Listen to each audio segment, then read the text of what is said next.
seems.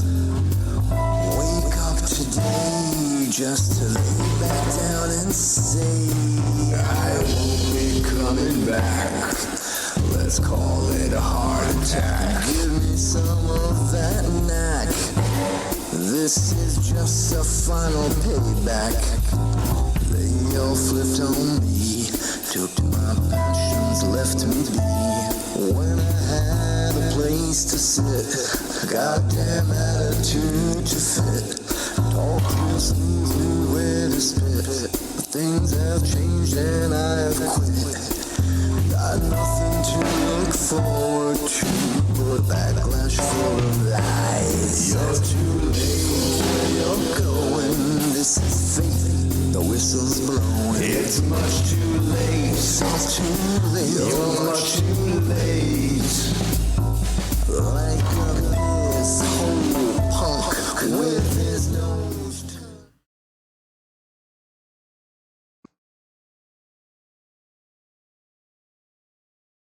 And welcome to a brand new life, to a brand new day, all the way from the wastelands of California. My name is Michael, and I'm not a right-wing wacko or convicted felon. I look forward to once again serve you those sounds from the underground. First-time listeners, turn on, tune in, and drop out.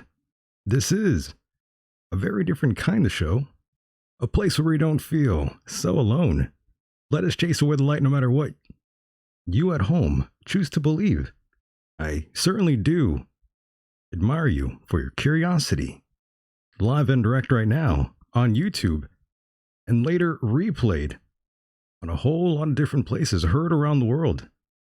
The podcast version of this program can be heard on multiple platforms. Please go to michaeldecon.com for further assistance. Joining us tonight is Susan Martinez. Susan is an author, linguist, teacher, paranormal researcher, and has a doctorate in anthropology from Columbia University. Her latest book is Field Guide to the Spirit World. Thank you, ladies and gentlemen, for allowing me into your hearts and into your minds. Here we are again on a night like this. Also, we are joined by a special host this evening, Myke Hideous. He has drawn special assignment this evening, and I believe he is here. Let me try to bring him in, folks. Hold on. Myke, are you alive? Yes, Michael. There you are. How are you, sir? I'm fine. I cannot complain. I'm so glad you are here, and I believe Susan is also here. Let's bring her in. Susan, what's going on? Can you hear me now? I can. Perfect. How are you, Susan? I'm good. Very nice. And of course, Susan, we talked earlier before we started, and you heard from the other Myke here tonight. Hello, Susan. Welcome aboard. Hello, other Mike. Yeah, so welcome to the Michael Decon program. Thank you for being here. I truly appreciate you spending some of your time with us all this evening, Susan. Well, thank you for inviting me. No doubt, no doubt. And of course, these conversations are always enjoyable when there's multiple opinions here, so much more feedback. And of course, now as we get the ball rolling here, I'd first like to understand who you are, Susan, and what you represent.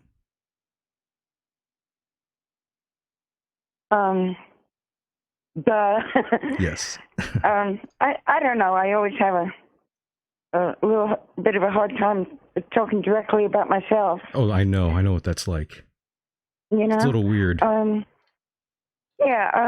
Really, it's not about me, but when it comes around to something where I can explain myself in relation to the material, I will do that. Oh, yeah. So, Susan, what exactly got you interested initially in the paranormal? Was this something early on in your life, or was this perhaps a topic that perhaps you experienced firsthand at a later time. Okay, I'll try to answer that. I come from pretty much you could say from an atheist family. Jewish musicians in New York, in Brooklyn, New York. Okay, so that was how I started out. My career also started out in anthropology, which is something that, kind of opens up the world to you. Yes. Then I started getting, around the age of 30, I started getting really curious, and curious about what life was about. In my late 30s, I got the OASPE Bible, which has been my inspiration all along. What Bible is that? What kind? OASPE. It's spelled OAHSPE, and it's a new Bible. It's irrespective of any of the known religions, or in a certain sense, it's a universal religion that's brought forward for this new time we're in. That has been such the strongest influence in my life.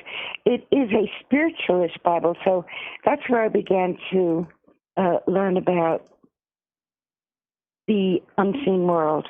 And really, Mike, it was very gradual. Really, it wasn't until my 60s that I began to write. I never used the word paranormal, but I know that's the way people talk about it. Well, I shouldn't say never. I do use it in order to communicate. It's just the spirit world. Yes. The unseen part of life that interests me and that I got very involved in.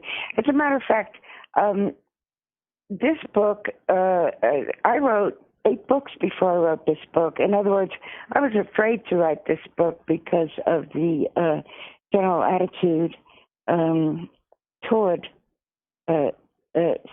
spiritualism.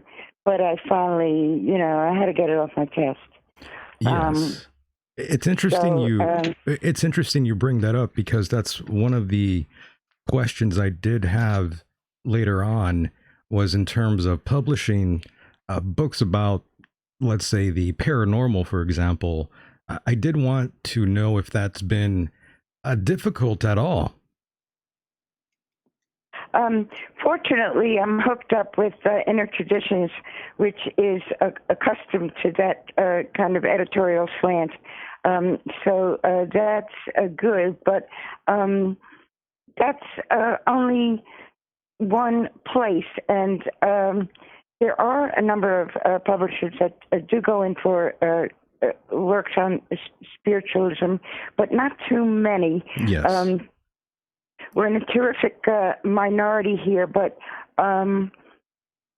what I'm here to say is that we're at a turning point in life and in society and civilization, and the next place we're going to is the more spiritual one. Yes, I could agree with you on that. And as you mentioned before, going back quickly on your parents, you said they were atheists, correct? Yeah, pretty much. I didn't get any religious background as a child. So I had to find out for myself, yes. Which is a good way. Excuse me. It's a good way for people to get their knowledge, is to go out and find out for themselves. That's true. And what religion are you, if you don't mind me asking? We're called faithists, faith in the Creator. And the guidebook is OWASP, the OWASP Bible. Mm-hmm. Yes, and now you mentioned your previous books, and I checked out some of them, the other books you have written, and you seem to be very interested in a plethora of topics. You covered a bit of. Mm-hmm. We got to remain a generalist. That's true. This is the other thing. We've been too influenced by the idea of specializing, which is nothing is wrong with specializing, but we have to remain a generalist. And if you want to know what life is about, you have to be a generalist, and you have to remain a generalist to make any progress. I'm with you on that. And you, good. Yeah, I'm with you. And you, to tag on to that, like I said earlier, a second ago, you talk, or you've written about rather, ancient cultures, and all this ties in with your latest book. All ancient cultures talk about the afterlife, from those in Egypt to those in Africa. They all deal with spirits, magic words, shamans, the list goes on. And this mindset continued throughout human existence, especially spiritualism and the communication with the dead, which was all the rage in the 19th and early 20th centuries. Very amazing stuff. Yeah. Let me put it this way. Let's see. I would say 3 of my previous books were more or less in the category of ancient mysteries. You know, going back, to the ancient cultures and a lot of the mysteries there. I wrote a book about lost continents. I wrote a book about the history of the little people. Right. And I wrote a book. Disproving Darwinism. All of that. Did you say disproving Darwinism? Yes. Yes. And why do you say that? Okay. Because Darwinism is a bunch of baloney. Really? And if I can put it in a nutshell, or try to put it in a nutshell, this is what the book is about. The races never evolved. All they ever did was interbreed. And it is the interbreeding, the hybrid man, which created all the different forms that are interpreted as evolutionary forms. It is not true. That was the biggest challenge as far as book writing goes. It took 2 years of research to get caught up with what's going on in anthropology and paleoanthropology and whatnot. But I really had to do that. And it has already been done many times. Quite a few good books have been written that very successfully disprove human evolution and natural selection. Anyway, do you really want to talk about that? But I had a thought that I would try to put this in perspective. Those books I wrote on ancient mysteries, they're kind of in a class by themselves, and I'm done writing them, and that's what allowed me to go on to the subject of spiritualism. Right. I got the main points covered in those books about the ancient past. Now, let me explain how I got the strength, the power to write these books. I became a serious student of OWASP, the OWASP Bible, which is a new phenomenon in the world. Most people don't even know about it. I never heard of it. When I'm asked to describe the contents of OWASP, I sometimes put it this way. There are 3 main areas of revelation. in this book, which incidentally was channeled. It was not written by man, but it was angel written and channeled through a mortal human.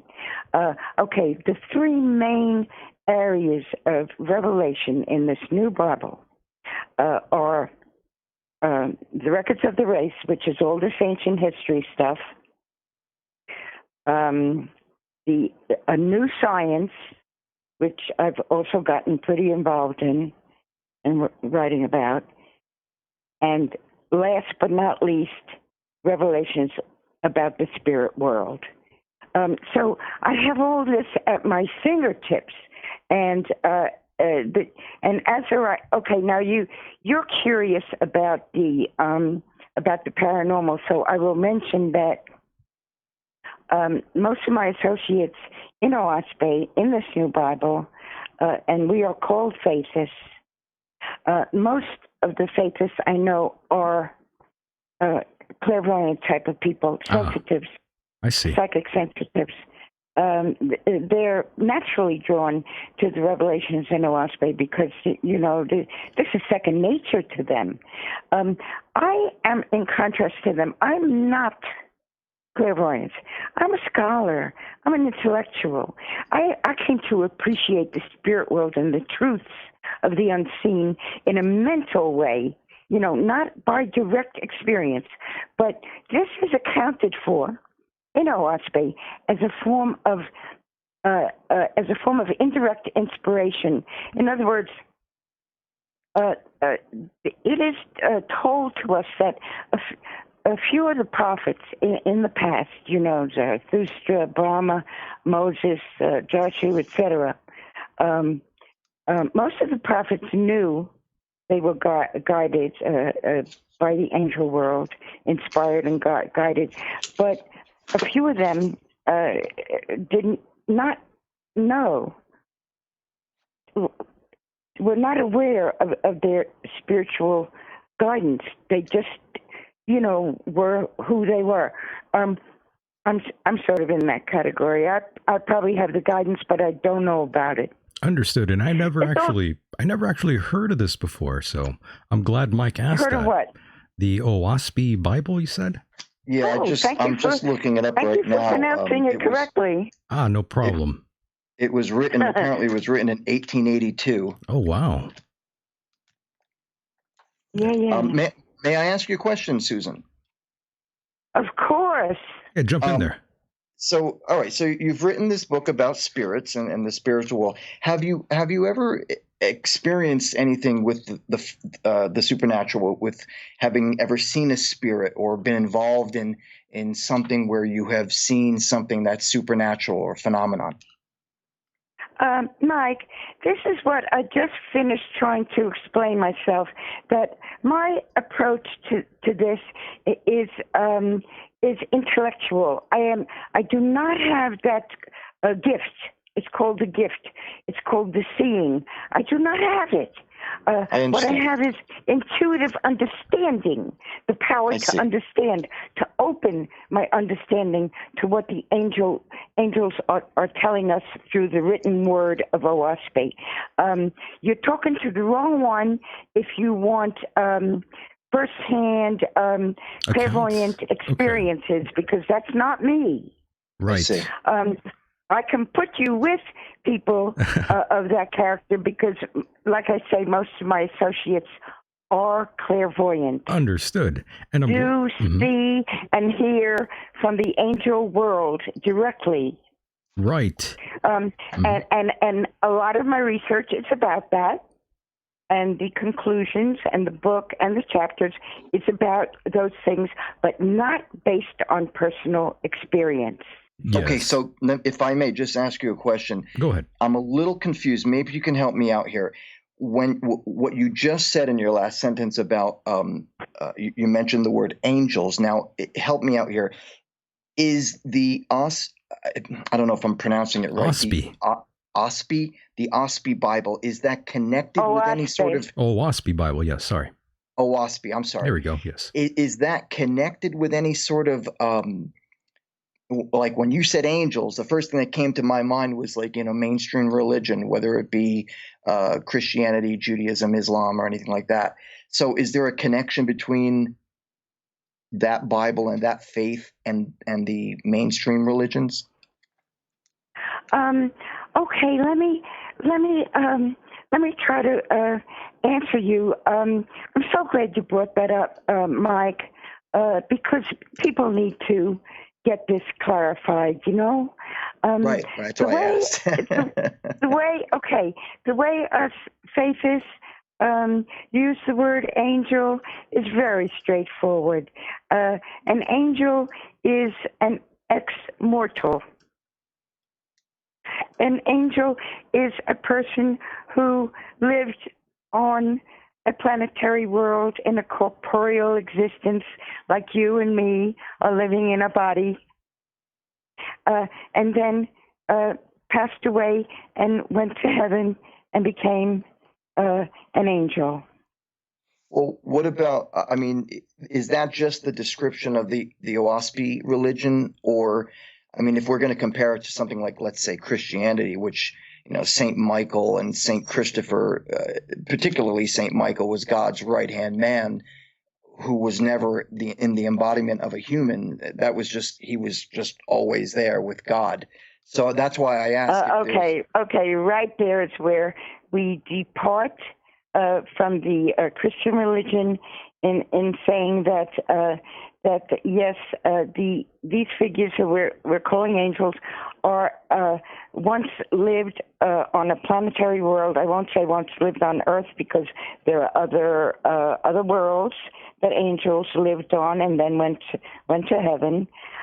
So we depart from the Christian use of the word angel right there, because as they say, when they in some of the messages that they deliver, they say, "I am your elder brother."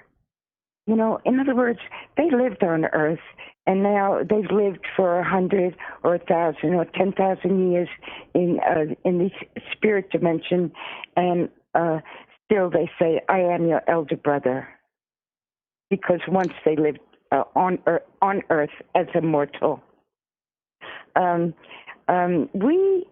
I don't fuss too much about other religions because what I'm learning about the spirit world comes from OSPI, and I can count on that information. Is there some sort of this might sound silly or something, but again, I'm just asking, and I'm not trying to take you away from I'm not trying to take you away from the promotion of your book. Again, it's just a question. The OSPI religion, is there any sort of a church that is involved with this particular this religion? Do people, gather for this spirituality? This is different than this is something new in the world, and it's happening in time for the change, which is happening now. We're on the cusp of a brand new paradigm. I think I'm straying a little far from answering your question. We don't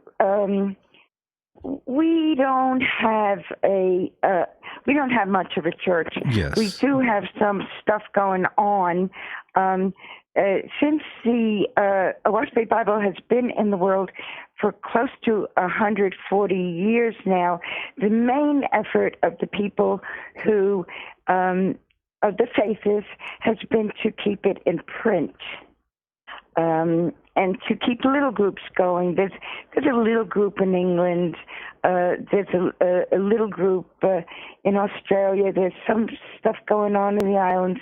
We hear there's stuff going on in Brazil. It's just like so new. We're so unorganized, really. There's so many unknowns. But as a group, I will say that some of my closest friends are faithists. coming upon us in a new way, and it's so hard for me to tell you that we have a group, we have a church. There is, the funny thing is, though, that when I queried Michael about your telephone prefix, it was the same as our archivist, who's in the Mojave Desert, and we've got several acres there, and a meeting spot. They just built a kiva for meditation and worship. You know, they just dug into the ground and built, and they're building something up there. So we had a center in Colorado. We've had center in California. We've had center in different places. The history is quite extensive. It's a ever-shifting thing. Things are happening so fast now. Where the old paradigm is going down the drain so fast, and the new is coming to replace it. So that an actual group, I don't know. There's plenty of stuff online. Right. Understood. Well, I didn't mean to stray you far from the promotion of your book. No, I love your question, Michael. Thank you. I just was a little curious because I've never heard of this book, and I'm going to look a little bit more this Bible. I'm going to look a little bit more into it. But again, back to your book now. So you've written about spiritualism and spirits and spirit guides. Are you surrounded with people that do work in this sort of field, or are you just an author that writes about it? I'm not surrounded by anything. It's a reach to get to anybody. But the other phases, yeah. They each doing work of a different kind. And as I indicated before, most of them are, we have a word for clairvoyant. The word is suis. It means spirit, open to spirit. Okay, let me use that word. I prefer to use it. So most of my faithless friends are suis. They have the power to see and hear from the unseen. They're all doing different kind of stuff. One little group is doing shrines and dedications and, cleansing and things like that. Another group has, for many years, has been doing restoration work, what they call restoration. That has to do with, I joined that group at one point, and they do some, what would you call it, the word escapes me at the moment. I'm sorry, but they work with people who've been infested with negative spirits, and they work to clear that up. There are others with the spirit power who do their own kind of work. In other words, everybody is doing their own thing, and that's sort of a quality of the new paradigm, that there's no really well-defined channels to this stuff. We're creating new channels to this stuff. Some people with the power are doing healing, are interested in healing and doing that. There's so many areas that it reaches into. Very interesting. Yeah, again, if you go throughout time, you see that this faith healing was popular amongst Christians all through ancient times. And I'm curious to know if you are fully on board with these individuals who claim that they could heal you just by a touch. I'm on board with them if they really do the healing. I learned. But how can you prove it? That's to tell you the truth, I learned a little I didn't learn anything about healing from the safest. I personally, I'll tell you where I learned about healing. From Scientology. From Scientology, really. It's interesting. Again, it's interesting you say that, because I was going to later on in this conversation, I was going to ask what your opinion was on Scientology and Mormons, or Mormonism rather. I'm kind of down on Mormonism, so let's not talk about it. I'm on board with that. Yeah, I'm up on Scientology. I had a very positive experience there many years ago. Really? I didn't stay in the church, but I learned things that are a permanent part of knowledge for me from Scientology. And I'll tell you what, oh, wow. I learned how to heal from Scientology, and what you say is true. There's a certain power of healing that that a touch can just affect a person. Don't ask me how it works, but what I learned in Scientology is how to take away someone's headache, and I have been doing it for decades, and it works every single time, Michael. That's interesting. Every time. It has never failed, and it only takes 5 or 10 minutes. It's called a touch assist, and it just works. L. Ron Hubbard came to understand some basic things about a disturbance in human psyche because he himself went through it. He was in World War II. He went through it, and he was some kind of genius, and he put together a very practical system for recovery. I think that basically Scientology is good for people who need to recover. And what about those individuals who have departed from the church and have relayed some of the issues they've had with the church? Certain celebrities that have come out. You mean the Church of Scientology? Yes, ma'am. Oh, let me tell you how I feel about that. Yeah, go ahead. I don't care. I mean, who is bitter and who's making a thing about the problems they've had with other people? It's none of my business. And I don't know, and I don't care. I don't think half of this stuff should be a public consumption anyway. That's true. It's because I had recently seen an article with Tom Cruise and Scientologists. This is what the article said, that they consider Tom Cruise to be a deity. I just wanted to get your take on that.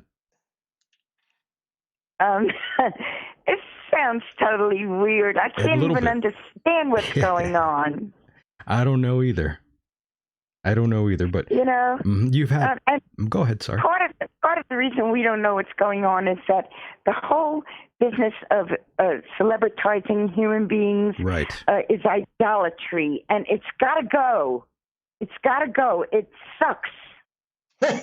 Well, I'm with you on that one. I don't disagree. But Tom Cruise does make good movies, though. I'm not going to lie. That's right. I like his movies too. How can you not? I like him too. How could you not like Tom Cruise and the movie Top Gun? Right. Yeah, it's a great film. Susan, may I ask you a question?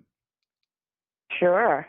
Okay, so these books that you're writing, you've written a couple of them. Do you do this all on your own? Do you I don't know, not to get personal, but do you work with anybody, like husband, boyfriend, or anything? I am absolutely alone. I see. And that's probably the sacrifice I had to make in order to get this far as a writer. And why is that? Why do you say that? You need a lot of freedom to write yes. a good book. Yes, you certainly do. Men and women could both be dream killers, as they say. I've heard that a couple times before in the past. So right. So maybe that's true. You definitely do need a certain level of focus and drive to achieve certain personal goals that you want to. So I could understand that. And speaking of your book, Field Guide to the Spirit World, your latest book, that is, I wanted to mention this. Whitley Strieber actually wrote the foreword to your book. He's a longtime author and fantastic writer. Yeah, Whitley is so cool. He mentions that he was my first interview for the book, by the way, a couple of weeks ago on his what is it called, Unknown Country? Unknown Country. Is that what it is? Yeah. Yeah, something like that. We had a wonderful interview. You can look it up if you want. It's so great being interviewed by someone like him. I really like Whitley, yeah. He is the living proof of all of this. And we got to talk about his experiences as they corresponded to the profile I set up in the book. And he figured very well as Cool. a psychic, Yeah. a psychic whose psychic mind was opened by trauma in early life. Mm-hmm. You see, that's one of the main themes of the book. I don't know if you got up to those chapters yet. Oh, I've been looking through it, yeah. Yeah. In most cases, the psychic mind, the mind that's been opened, the psyche that's been opened, has been opened by early trauma in life. And it's so important that we recognize this and understand it. And I'm talking about abnormal, paranormal, autistic, psychic sensitive, all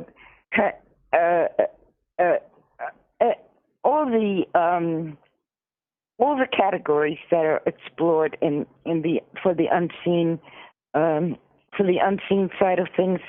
All of these categories, even go into a lot of material on serial killers because their behavior is so abnormal. Yes. We'll get into that in a moment. Thing. Yeah. Yes, same thing. A trauma in the beginning. Yes, I'll definitely get back to that later on in the conversation. And of course, the word psyche comes from the Greek. I'm sure you know that already. I don't need to. It comes from the Greek word for soul. Word. And going back to Whitley really quickly here, I definitely feel a deep sorrow for the man because of what he relays in almost every one of his single publications in regards to his late wife, Anne. Very sad. Huh. Yeah, I think he's completely crushed. And who wouldn't be, you know? Oh, you must be. How long was he married for? How long was he married to Anne for, by the way, Susan? Do you know? Yeah, it was like in the 40, 50-year category. Yeah, and I've noticed this with other men who've been married for 40, 50 years, and then the wife dies and they're at a total loss. Yes. You know, and I just think, you know, hey, we're born alone. We die alone. Our progress. You know, we make our progress as a being alone, although we join in harmony with the when we get to the highest spheres. But, you know, Whitley is doing better. At first, yes, of course, he was crushed, and you know, they don't know where to turn. They don't know what to do. They're totally spoiled. They've had someone to turn to every step of the way. They've had someone to rejoice with. They've had a shoulder to cry on. Hey, what about all the people in this world who are alone, who never had it, or who don't have it ongoing? Yeah. Hey, what about them? What about us? That's true. For those that don't know, he claims that he's essentially in communication with her. And those who aren't too keen on the subject matter, some would see this as a little too wild and a little too unimaginable. And to be honest with you, there's a big percentage of older men and women who, once they lose their significant other, a large percentage of them believe full-heartedly that they are in communication with their loved one. Well, sure, you've got that especially if it's a long-term marriage, you've got Word. such a bond. Yeah. Both it becomes a mental bond. I mean, my pop, who lost my mom back in 2011, he was married to her for 50, oh shoot, I can't remember, 57, 58 years. So he was distraught when he lost her, but he still feels that connection to her. So yeah, I can definitely see where you're coming from with that, Myke. Oh yeah. Every time I hear him, and then when he talks about Anne, it's hard for me to listen to because I feel completely bad, and I got the same feeling. Oh no! Yeah, and no, don't feel bad because he himself has begun to see the positive side of it. I mean, I talked with him just about a week or two ago, so I hear the difference now. Whitley is a very strong person. He's himself. And that's important because otherwise he'd be totally crushed. He has recovered to the point where he's strengthened in his belief in spirit. He does feel her with him at times. It's become a positive force for him. So let's look at the good side of it instead of the drag you down sad side of it. And I'm with you on that end. I had actually seen him, I believe it was late 2016, early 2017 at a conference. And, I saw him kind of alone for a moment. I was going to go approach him and talk to him, but I decided not to because I started feeling sad for the guy. Yeah, well, he was in heavy grief at that time. And, yeah. But, the more you understand the spirit world, the stronger you are for people in this position. I mean, I could go to anyone who's in grief and just go right to them and, comfort them in a way that they need because the person has gone over to the other side. It's not the end. And by the way, I noticed that was the name of your End of Days, and I'm curious what that means. Well, End of Days, it's more towards the apocalypse. That's sort of the whole theme of the program has a very apocalyptic theme to it. Oh, cool. So we can talk on my next book, the one I'm writing now, is about the future. Oh, I'd love to. Yeah, no problem. Yeah. I would love to do that. And of course, I'm not at all qualified to speak on what I'm about to say right now. I have no authority for this, but speculation is free for all. And I know you go beyond the standard psychological explanations for some of these behaviors you see sometimes people get. In your book, you mentioned hallucinations. And for anyone out there who is in that sort of world, a psychiatrist per se, they might suspect, let's say Whitley, for instance, no disrespect to Whitley. Some would say a psychiatrist would perhaps say something like what he's experiencing is a bereavement hallucination. Right. Yeah, you know what I'm saying. I hear you. Right. Mm-hmm.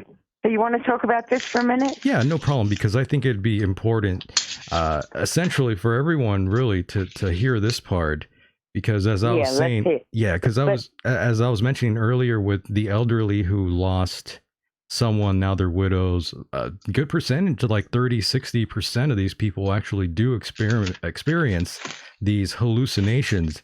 And I know in your book, you have sort of an answer for this sort of thing.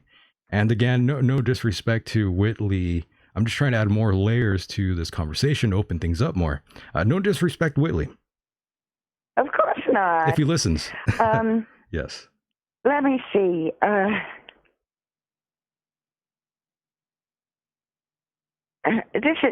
so glad you brought this up. Right. And first of all, I want to address the business of recently widowed spouses. And the fact is that it's the intensity of that loss and of that grief that puts them in a frame of mind where they are capable of perceiving things from the unseen world. Yes. Okay? Mm-hmm. That has happened in dozens of cases, probably in hundreds of cases, probably in thousands of cases. That the magnified grief, what it does to your soul, what it does to your spirit, it opens it up to what's just beyond the tangible world. Okay, now let's just move right along to this business of hallucination. Yes. Because I tackle it in the book, and I'm very annoyed by it every time I read psychology. Yes. And you will read this every time. Right. Even the schizophrenic. Now, the schizophrenic is a perfect sample of the open psyche. The problem there is that the spiritual entity that is influencing the schizophrenic is also insane. You see, so that is totally abnormal, paranormal. Totally abnormal. The schizophrenic hallucinations are not hallucinations. They are open to the spirit world, and they're getting totally disorganized type of influx. Yes. From it. In your book, you believe that hallucinations are often true impressions of spirit input, if I believe you said in your book. Absolutely. Yes. And that's a whole different way of looking at things. Psychology has really ruled out the spirit world because you're not allowed to talk about these things if you want to be taken seriously or if you want to be considered a science. And they want to be taken seriously and be considered a science, and therefore the spirit world is just a no-no. So you have to create something and call it the unconscious and blame everything on that. I mean, it's so ridiculous. Mike, go ahead and chime in. Go ahead, Mike. Gotten this far believing in Freudian unconscious. There is no such thing. It's a construct that we have created out of our denial of the spirit world. I'll add on to that. Go ahead, Mike. But isn't that just like saying to a person who believes in religion, be it Judaism, Christianity, or anything like that, that there is no God?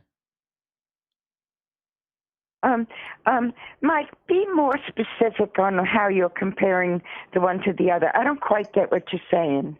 I think what I'm trying to say is how you said the psychological world, the world of psychology. It's sort of a taboo to talk about spirituality and that sort of thing, but I would imagine it's more of like isn't it more of a preference? I mean, if you're talking to one person who believes, all right, so if you're talking to a psychologist who says, well, we're not going to talk about spirits because that doesn't exist, it's almost like talking to somebody who believes in God and saying, well, you know, God and angels don't exist. There's got to be some sort of a medium in between for people to, how would I say this? I guess respect the other's opinion, or okay, I see what you're getting at, and you're right. I'm not exactly sure how I'm trying to put it, but based on what you had just said, I'm trying. I'm sorry? If your religion is psychology, I have just really insulted you.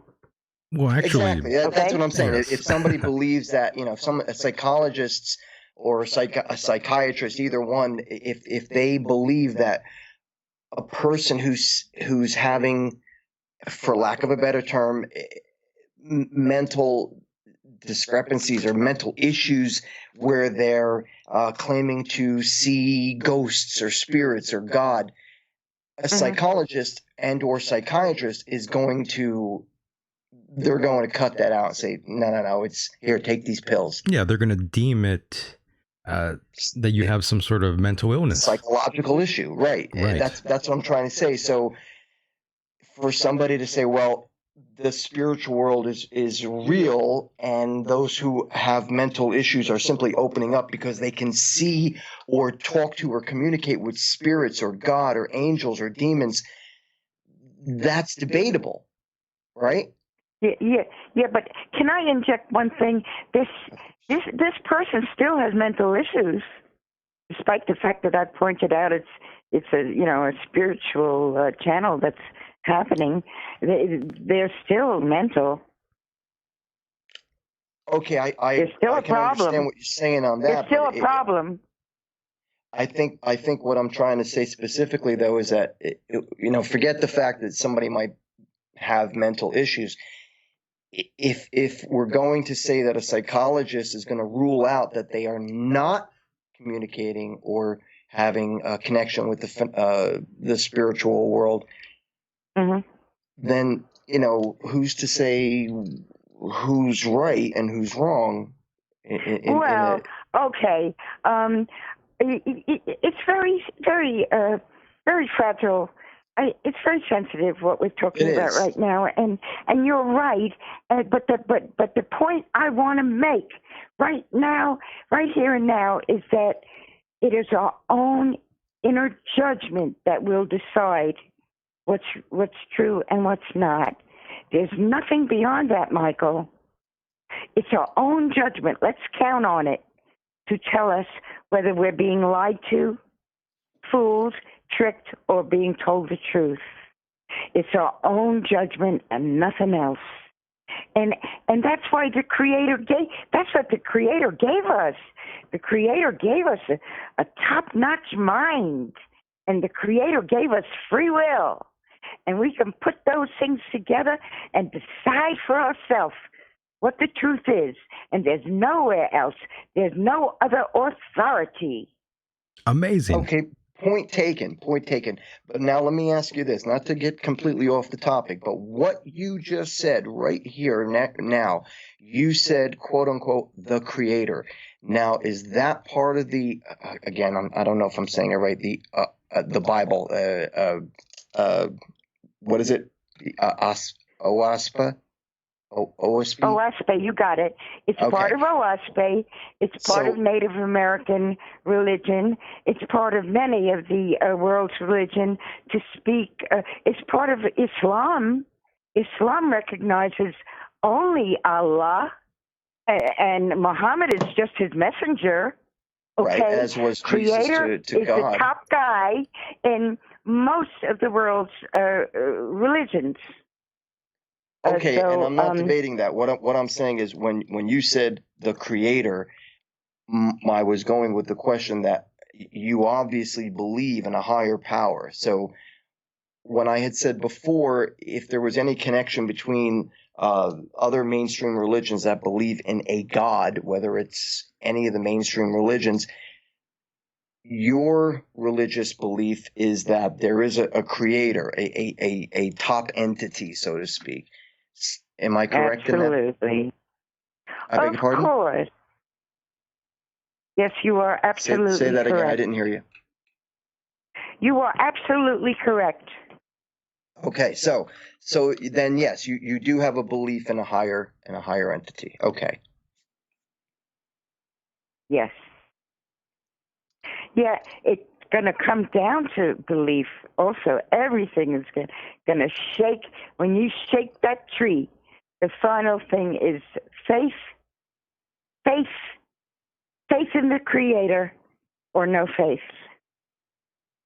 And the no faith, it's a darkness the world can no longer sustain.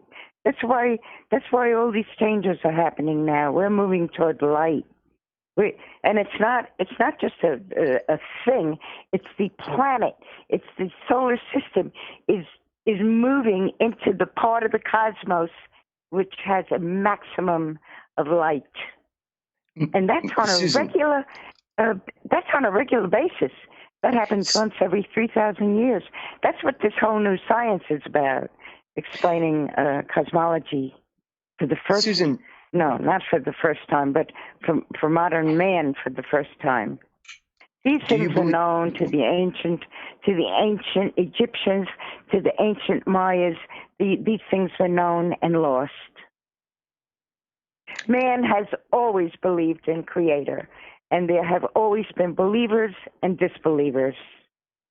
Yes, we'll tag back onto that in a moment. Go ahead, Myke. I just wanted to ask: do you believe in a devil, a Lucifer, if you will? That's where the world's religions get sort of childish in personifying evil as in a mortal form. I will tell you how the faithists define. The faithists define evil in a negative sense. Really kind of like evil is the absence of good or the distortion of good. Evil has also been called unripe fruit. That is the most generous definition of evil I have ever heard. Evil is unripe fruit. And Myke, you don't believe in evil? Well, as you know, Michael, my background is it's rather a complicated one. I know you're a Satanist, but I mean, you could still believe in evil without being religious, in my opinion. Well, absolutely. I believe that all mankind is based in both good and evil and capable of providing both. Right. If you have to protect yourself in a situation, right. You're if you had an opportunity where someone's coming at you and you have to protect yourself and you get an opportunity to pick up an axe and swing it at someone's head, you're gonna do it if you have to survive. Some people might say that's evil, but it's a survival mechanism. That might have been a bad example. Point. What I'm trying to say is that all mankind is capable of providing good or evil. The dark and the light. Yeah, I'm with you on that. So the only reason I asked Susan if she believed if there was a dark entity to what she believes in is because I've always felt that if there's a good, there's a bad in whatever religion people tend to believe in. That's why I asked the question. I gave you a textbook answer, but personally, I believe in evil. Yeah, I do too. Not a devil. No, that's a cartoon. But I personally, I do believe in evil. I've seen too much. Yeah, there's just some people that are bad. The world we're living in. Yeah, there's just some individuals out there who are just not chemically balanced correctly. They cause all kinds of damage to all sorts of people. Without any mercy, really. They are just lawless marauders out there, Myke. You know that. Evil incarnate. Yeah, absolutely. Look at the world we live in today. I mean, there's so much hate and misery and violence and war. It's how, and then for a person like me, I sit back and say, how could there be a God if there's so much hate and violence? No, that's a mistake.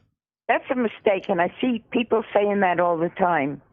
God has no power over the right or wrong that you or I do. I agree. So don't blame it on God when mortals do stupid and harmful things. Don't blame it on God. And I'm glad you say that. Yeah, I'm glad we're having this conversation because this reminds me of karma.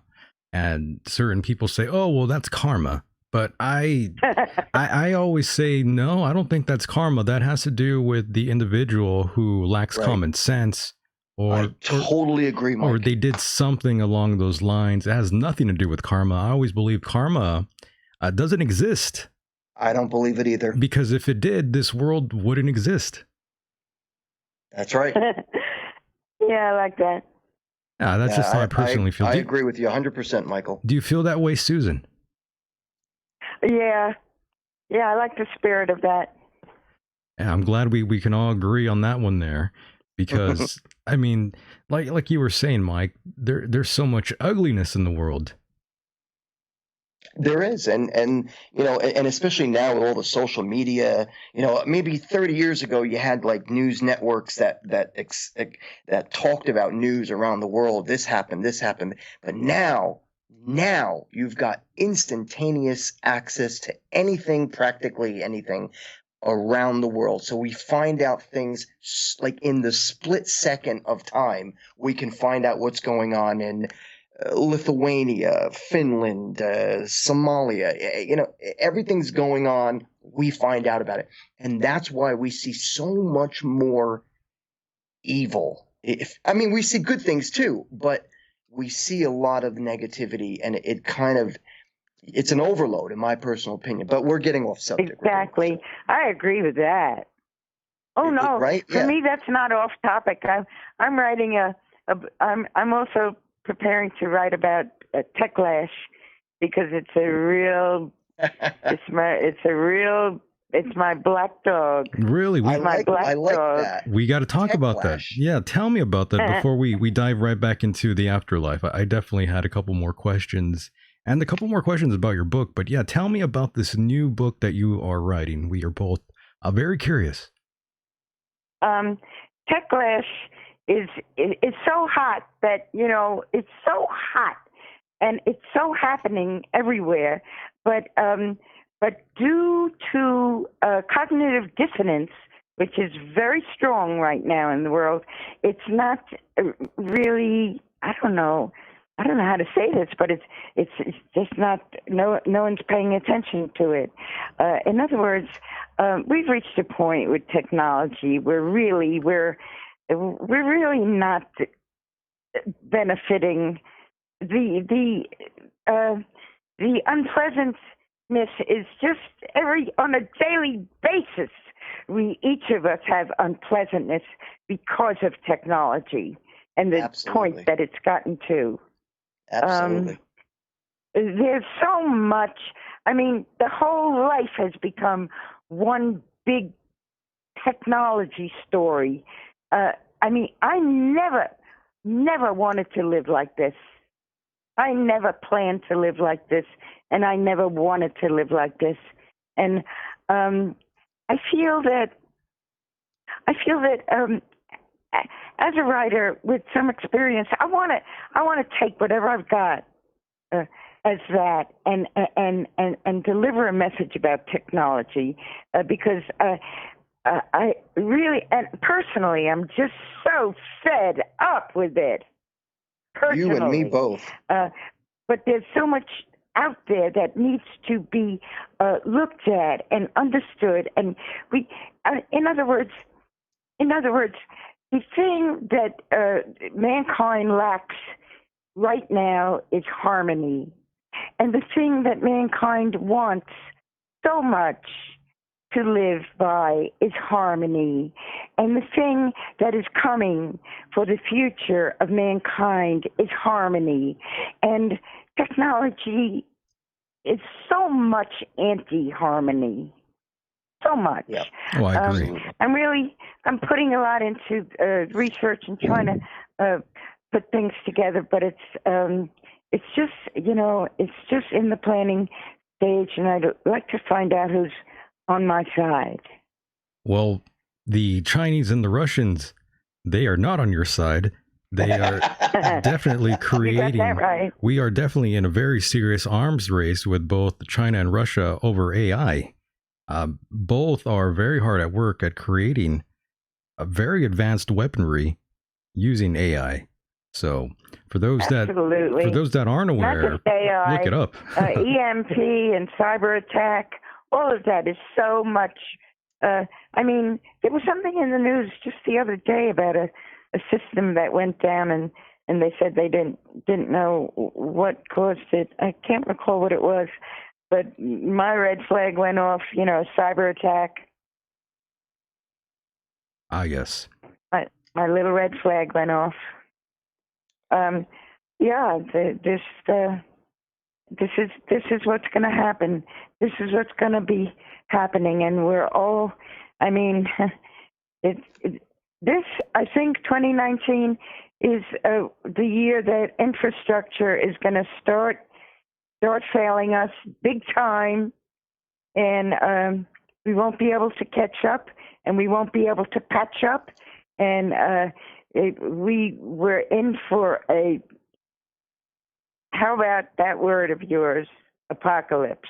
Oh yes, we're coming towards an apocalypse, and that's very true. All sorts of different We're things. in for it. Yeah, I probably would have to agree with you on that. We are headed towards these strange times, and in terms of technology and the news, the mainstream media, and all the things that we are bombarded with, and nowadays most Americans don't even know who to trust anymore, and that's problematic. Do you agree with that, Susan? Bingo. Trust. Trust, That's the right. That's the other thing besides harmony. What I was saying about harmony and trust. Us human beings can't really live without those things. We can't really live. We're dead. We're dead without trust in one another and without harmony. This is not life. This is death. If I may, go ahead, Mike. Jump in there. Just for a moment. Susan, you, with all due respect, you sound like a mature woman who's been around the block. I'm in my 50s.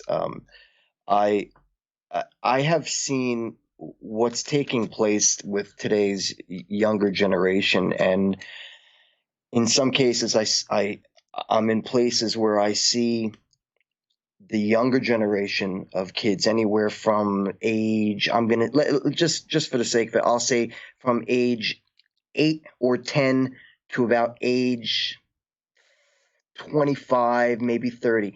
This generation has grown up with cell phones, Facebook, the internet, iPads, and video games. Right. And what I'm noticing is the decline in the ability to communicate and socialize.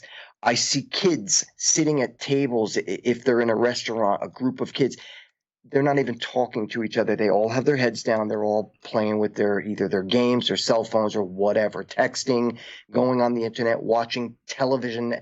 It drives me crazy because when I was a boy, all I wanted to do was go out, play ball with my friends, go ride on my bicycle, hang out with the boys, go meet girls.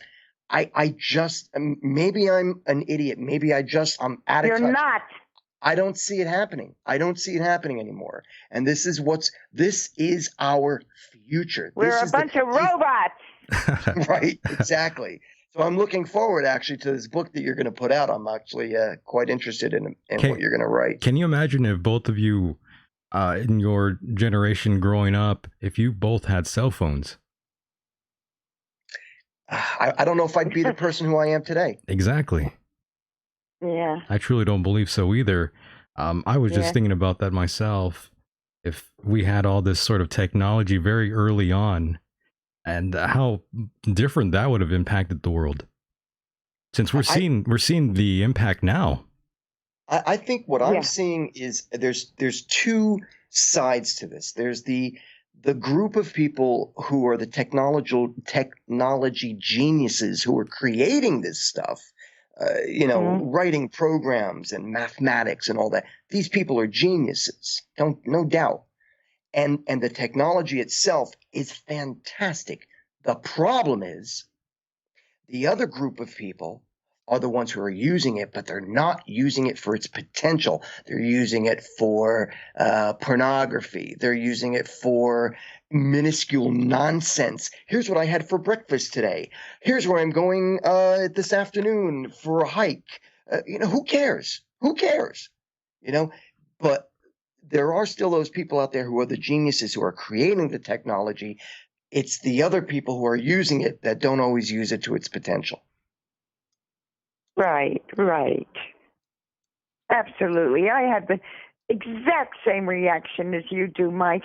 I go to the restaurant and I see them with their heads down in their lap looking at the damn, their phones. Damn device. Yeah. Damn device.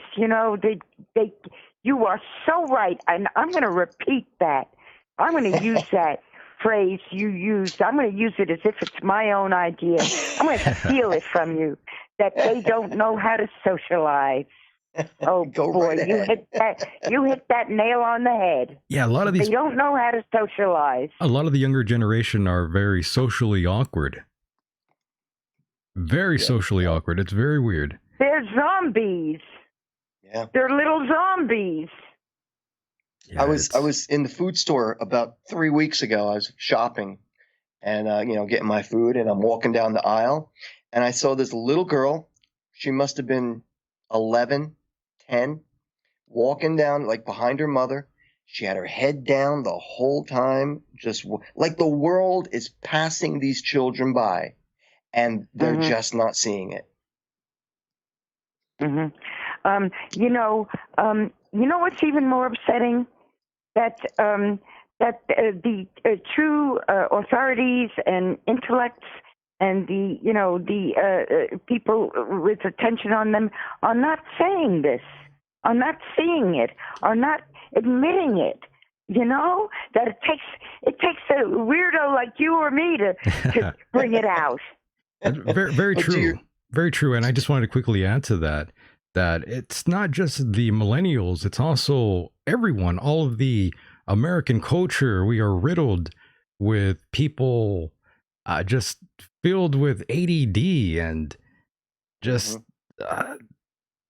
the technology really, I think it's caused a lot of people to just have autism to a certain degree. You're right. Yeah. It's really strange. There's a real tie. There's a real tie-in.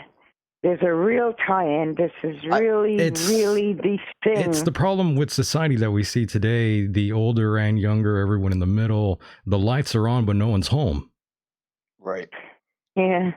That's actually pretty Michael, accurate in my opinion. It's not just America though. It's all over the world. But let me be a little more specific. Obviously it's not in all like third world countries that these people are poor. They can't always afford internet or cell phones. It's in the countries, it's in the continents of like Europe, South America, Asia. You were right in the first place.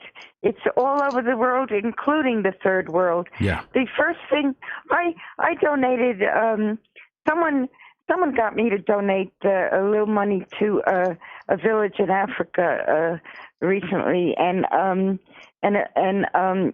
very, very poor people. And I later heard that what the girl did with the money was buy a cell phone. Oh my God. Nice. They were supposed to build a bathroom, a toilet. I don't know if they got around to that, but she sure got her cell phone.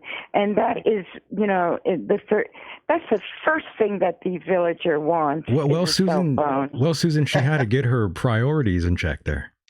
She had to keep up with the rest of the world. Yeah.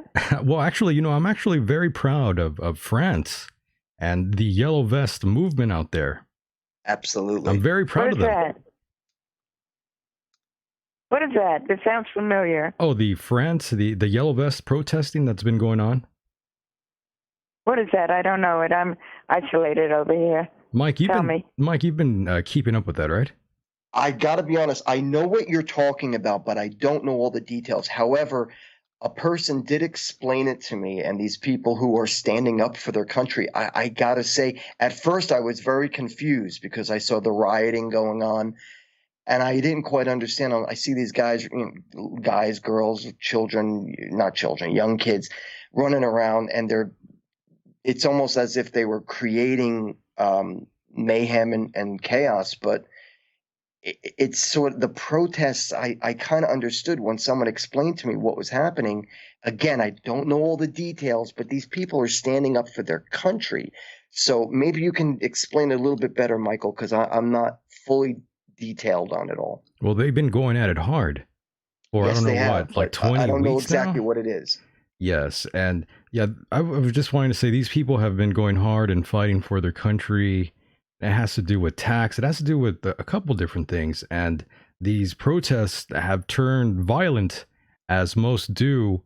And I just wanted to mention that in terms of what some of these protesters have been doing, though. It's pretty naughty, though. They've been filling up bags of urine and feces and throwing it at people, throwing it at cops, really, at the police there. I thought, Jesus Christ, that's all out. They're going very hard. Yeah, In France? I mean, In France. it's kind of you got to draw a line at some point. That's kind of messed up. Yeah, they're trying to repeal what's called the green tax on diesel, and others want the current minimum wage to go up. Ah. Isn't it also? Doesn't it have to do with the fact that they have a lot of it? They're taking in a lot of immigration, and the immigration is getting jobs, and they're not. Isn't that part of it too? Right. That's the part I have a problem with. But it is interesting, however, that this is going on, and we are definitely jumping off topic here, but that's okay. It's kind of what happens. It's okay. We want to talk about the world we live in. Of course. I mean, yeah, especially if, Susan, you're going to be doing all sorts of interviews. You're not going to always want to talk about the same thing over and over. Right. That's not fun. Got that right. Yeah, so I knew I could eventually break you away a little bit off topic here and have fun with you. Sure. Yeah. So another question I had for you was, Mike, by the way, I'm sorry. Did you have anything else to add? No, sir. Nothing at all. I'm good. Go right ahead, buddy. I thought I jumped in there on you. No, you're good. Okay, my bad. I just wanted to quickly ask your opinion, and I think you've been following up on the news, right, Susan? Yeah. Okay, you've been definitely in there, I hope, and we've been seeing a lot going back to who we could trust in, I guess you could say, the mainstream media, and which of these media outlets can we actually trust. We are seeing a lot of this craziness in terms of this case with Jussie Smollett. Oh God, don't get me started. Susan, have you been paying attention to that? Blew my mind. Amazing, right? Can you believe that? Right. That just blew me away. I don't know what to say. I can't believe it. You do know that you did hear the reports that he is apparently associated with Michelle and Barack Obama, right? Well, he's involved with Michelle Obama's aide. Exactly. Tina Shin, I think her name was, off the top of my head. Yeah. Was that her name? Apparently, it was Michelle Obama who called the lawyer or the judge or somebody and told them to drop the case or put a little bird in somebody's ear about dropping the case. So wow, I'm extremely pissed off about this. It's insane, though. I mean, all this time you have this even caught on video, but still, I guess that's not enough. I mean, even the guys he hired. Go ahead, Susan. The other case, the Smollett. Okay, I want to make a comment about that, but I just thought the other case that blew me away and that I'm following is the Khashoggi thing. Because that if that thing catches on, that's the end of the whole ball game right there. Because everything depends on our friendship with Saudi Arabia. Everything. So let me get this straight, Susan. You support Saudi Arabia? No, I am saying that if the Khashoggi case, you know what I'm talking about? Please fill me in. I don't know all the details. Killed and cut up. This is the reporter guy you're talking about, right? Yeah. Okay. Yeah, he was killed. Yeah. Go on. Go ahead. Okay. All right. Okay. You know the basics of that story. What happened to me? He had to go to the embassy. He fell in love and they were going to get married. He was living where in Turkey? I think. I believe so. And he had to go to the embassy to get his permission for a marriage license. And that's where they killed him and cut him up and disposed of him. Okay, but bottom line, he was critical of the regime. He was a well-known journalist from a great family. The Khashoggi name comes up in history elsewhere, I've noticed. Anyway, what I'm trying to say is, it all boils down to Bin, what is his name, that new up-and-coming prince who's going to be the next king, Bin, come on, Salman? Bin Salman? Is that his name? The 32-year-old prince whose dad is the king of Saudi Arabia, but not for long because he's failing. And this am I saying his name right? Bin Salman? Yeah, Mohammed bin Salman. I think that's his name. Thanks, that's it. Yeah. He was behind the slaughter of Khashoggi. Pretty interesting stuff, yeah. I heard about that, and we got to stay friends with Saudi Arabia. Guess why? Why? One little word. It begins with O. It's not about oil anymore. Not now. We've become self-sufficient in oil. It is oil. Oh, it is oil, but I mean, have you also kept up with what's happening in our country? We've become one of the self-sufficient countries for oil. Oh man, when they were fracking in West Virginia, I had a buddy who was following it and exposing what was going on there, and that they were shipping that stuff to Malaysia. They were shipping their product to Malaysia. Mm-hmm.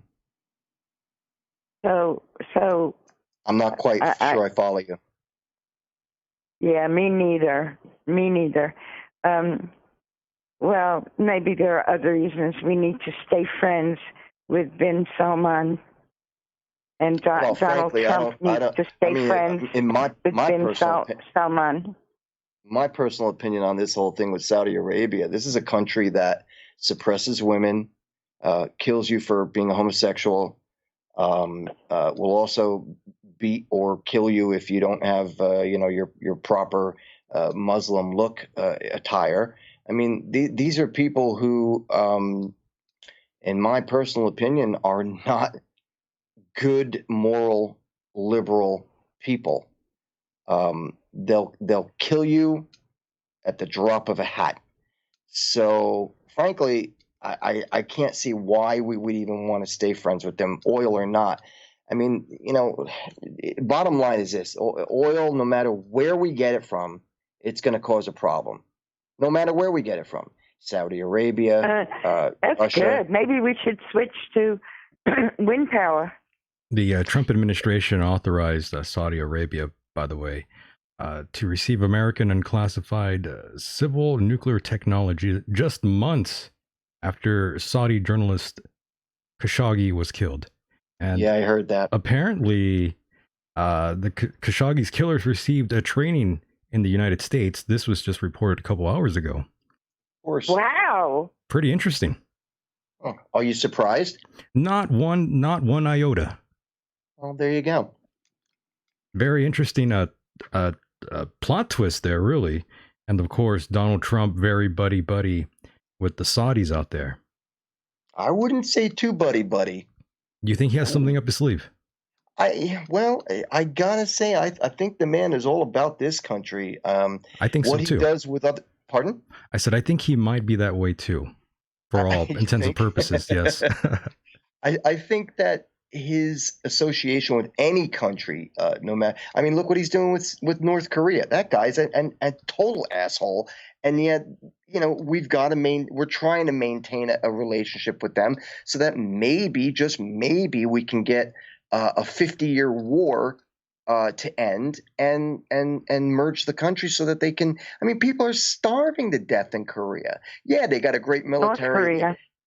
Huh? Yeah, I've heard of starvation in North Korea. Very bad. Oh, yeah. I was just reading an article about it today. Yeah, they've got, they're like a million strong army. And sure, they've got missiles and this and that and guns and bombs and blah, blah, blah. But the fact is, their own soldiers are malnutritioned. They can go for days without eating. And when they do eat, they eat like 3 spoons full of rice. It's so weird out there, isn't it?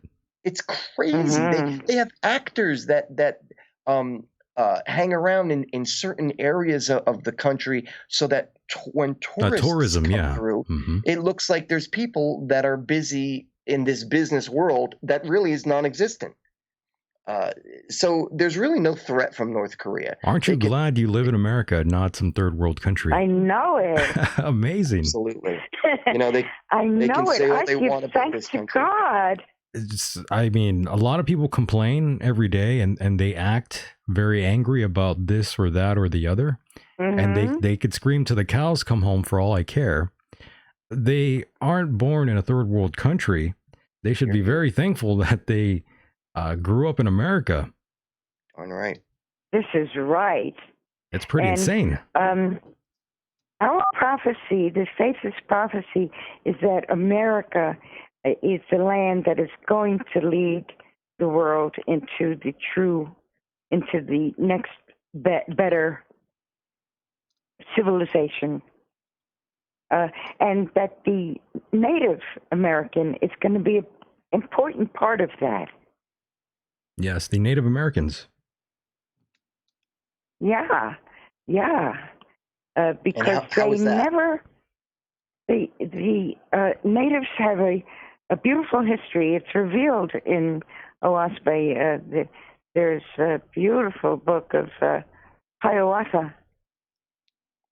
You're gonna have to go back and look up Owaspe some more and get some more further detail about that, because again, this was actually the first time I've ever heard of it. Me too. See that? It's hardly known. It is, yeah. Hardly known, but I'm glad you've heard of it now. For sure. And it definitely has incited my curiosity. And of course, going back now to the afterlife and back to your book here, I definitely wanted to ask you some further questions, of course, regards to the afterlife. And assuming there is a life after death, and assuming reincarnation is not true, what does one do on the other side? Since, eternity is a long time. We continue to grow. And the further we get in our development, the closer we come to being gods and goddesses ourselves. Because there are so many worlds that need to be run by enlightened beings. It's a eternal progression. Myke, anything to add on that? No, sir. Myke, you don't believe in the afterlife, right? Personally, no, I don't. Not at all, not one iota?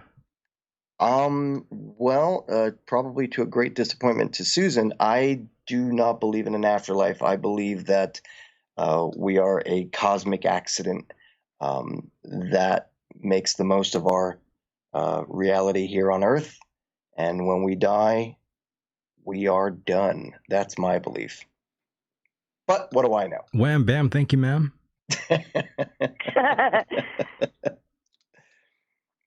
Understood. I'm actually an agnostic atheist. So there are times where I definitely do believe and times where I don't. But I definitely keep God in my back pocket. Do you? Just in case? Just in case. You never know. You might have to pull him up one day. At the last moment, you never know. And you go right to heaven. You will. I praise all the gods just in case we get it wrong. Just in case. Just in case. Just like Will Ferrell. Belief is a totally personal thing. It is. I agree. But there's something I want to say about it. What is it? I'm trying to I'm trying to say, oh, yes. Mm-hmm. I'm trying to say that the way to believe Yes. is to humble yourself. I don't think there's any other way to get out of your agnosticism. Humble yourself. Just think of this vast universe and all the millions of worlds in it and all the beings in it, all the intelligence, and just humble yourself. Not that you don't have great powers, that you do. But, yeah, I think belief is just saying, for me, because you were asking about my background, you were asking me about my personal. For me, and I told you that I was brought up in a, like you, atheist, agnostic. Well, actually, my mom was actually religious. My dad wasn't, however. Of course she was. I could have told you that. Yes. I could have told you that. Because we go from one, swing from one, exactly. from one generation, swing from one extreme to the other, I agree. But I'm trying to say that for me, it was just, for me, it was really, I'm trying to admit that for me, it was an intellectual process, and that I intellectually accepted the fact that there has to be a creator, because this is such an incredible miracle. Life is it's totally incredible. I'll never understand it. The Native Americans call the creator the great mystery, and that's what I mean by humbling. Understood. Thomas Edison also had a curiosity about life and death theories. He is quoted saying, "I believe that life, like matter, is indestructible." Pretty interesting. Thomas Edison was extremely smart, not a nut job, and he created something called the spirit phone, which he was criticized heavily about. I could talk to you further about that, but I think you might have heard of that before, Susan. I've heard of it. You've heard of that. Interesting. His parents were spiritualists, and so he was firm in his understanding of the great mystery. He was a believer to that extent. Of course, he devoted his life to science. Yeah. But at the end, when you get toward the end of life, your chances are better of becoming more spiritual, because after all, you're on your way to the spirit world itself. Right. He was 84 when he died, so he had plenty of old age to, retirement years to decide what he believed and to mature. And he said some wonderful things about his belief and about the spirit world. On his deathbed.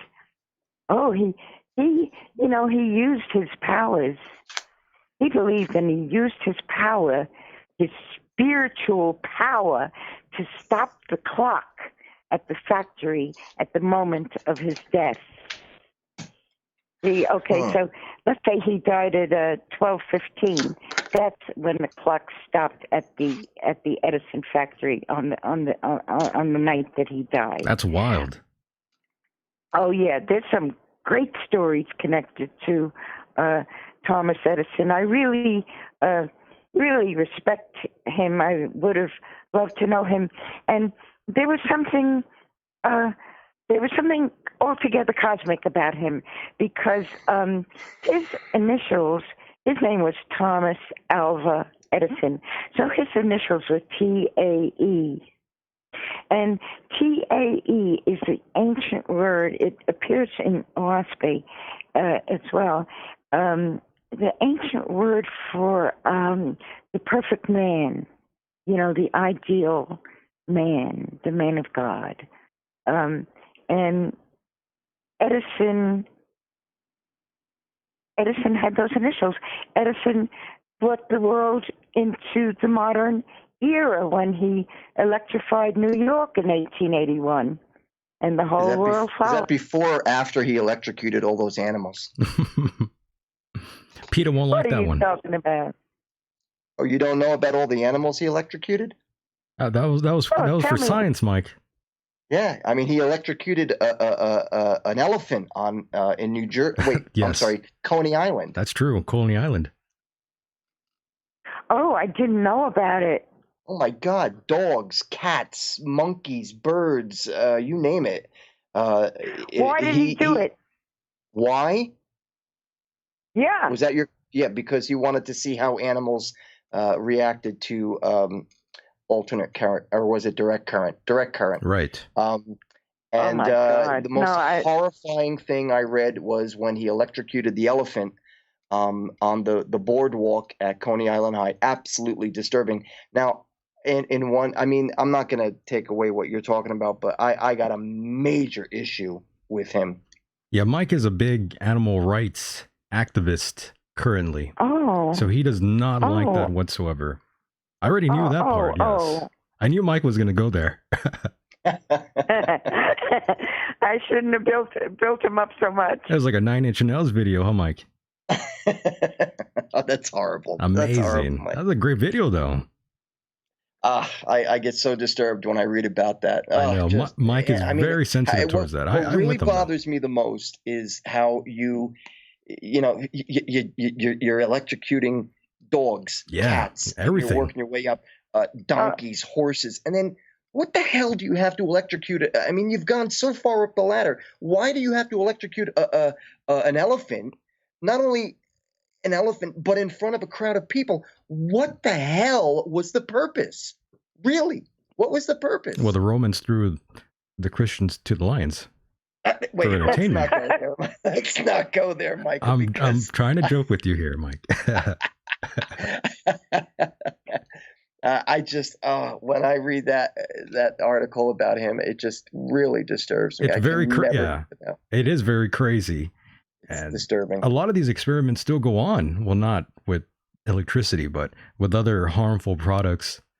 Lots of these products still going on. Absolutely. Yeah, it is terrible, though. I'm with you on that. No one seems to be fighting about that, nor about the dolphins being slaughtered in Japan constantly. And now they in Japan just got the right to start doing whaling again. Are you serious? Yep. Oh my God. Now wait, you know what? Don't quote me on that because I read something where they had I don't know if they got it yet or they were going to get it, but something's in the works and they're going to start whaling again. It's sick. Oh my God. By the way, Mike, in the chat room, a gentleman by the name of Boss Man, he goes, Michael, what is Mike's view on abortion? I thought this was a pretty deep and dark rooted type of question. I thought, Mike, go ahead and answer if you'd like. Susan, I definitely want to get your opinion on this as well, since it is a very serious subject. Mike, take the floor. Well, I'll just answer in one word. I'm against it. You're against it. Okay. Understood. Mike. Absolutely. Okay. Mike, go ahead. I have always been pro-choice all through my life.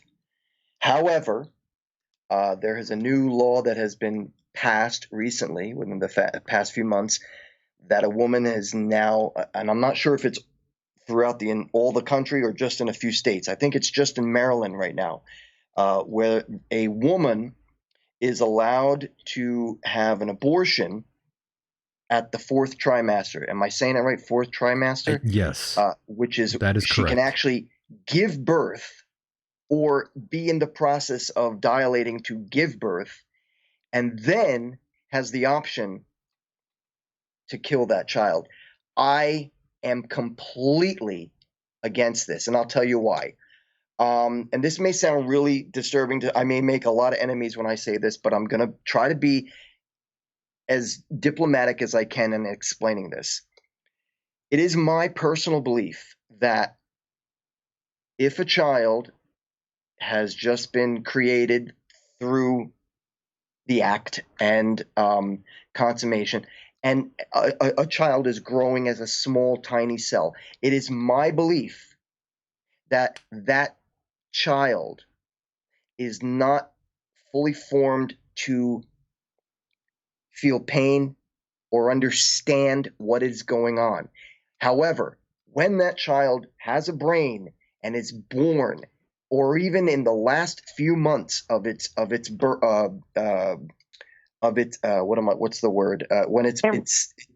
before it's born, and it's growing and it's got fingers and An arms embryo. and eye. Yeah, but I mean Yes. bigger, like in the last Fetus. 7-8 Yeah, months. fetus, right. Fetus, thank you.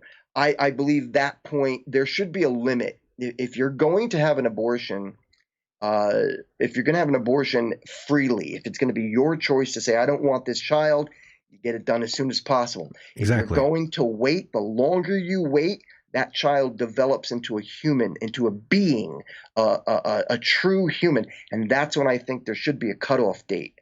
There should be a cutoff time so that there is not. I think it's kind of horrific. And no pun intended.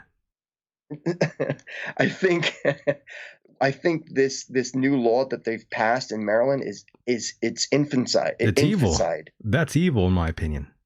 Absolutely, it's wrong. I think it's disgusting, and I think that there needs to be a change. And how could anybody even consider that? There are certain. I mean, there's always a, what if. For every circumstance, there's always that. Well, what if? Right. Well, I could understand if the child is in the mother and she's about to give birth and she's dying as a result of trying to give birth, then maybe you might want to have the child aborted. Then yes, but to have the option, if that child is born healthy and normal, why? It's infanticide. It's very terrible to even think about abortion. And I've always been pro-choice myself, but I definitely wouldn't want anything like that late in the trimester to be even thought to be allowed, in my opinion. That's just way too late. Because under certain circumstances, I could understand the reason for having the procedure done. But when it comes time to, have it removed at such a later stage in life, in its life cycle, that's just wrong. No, it is. You're right. Absolutely.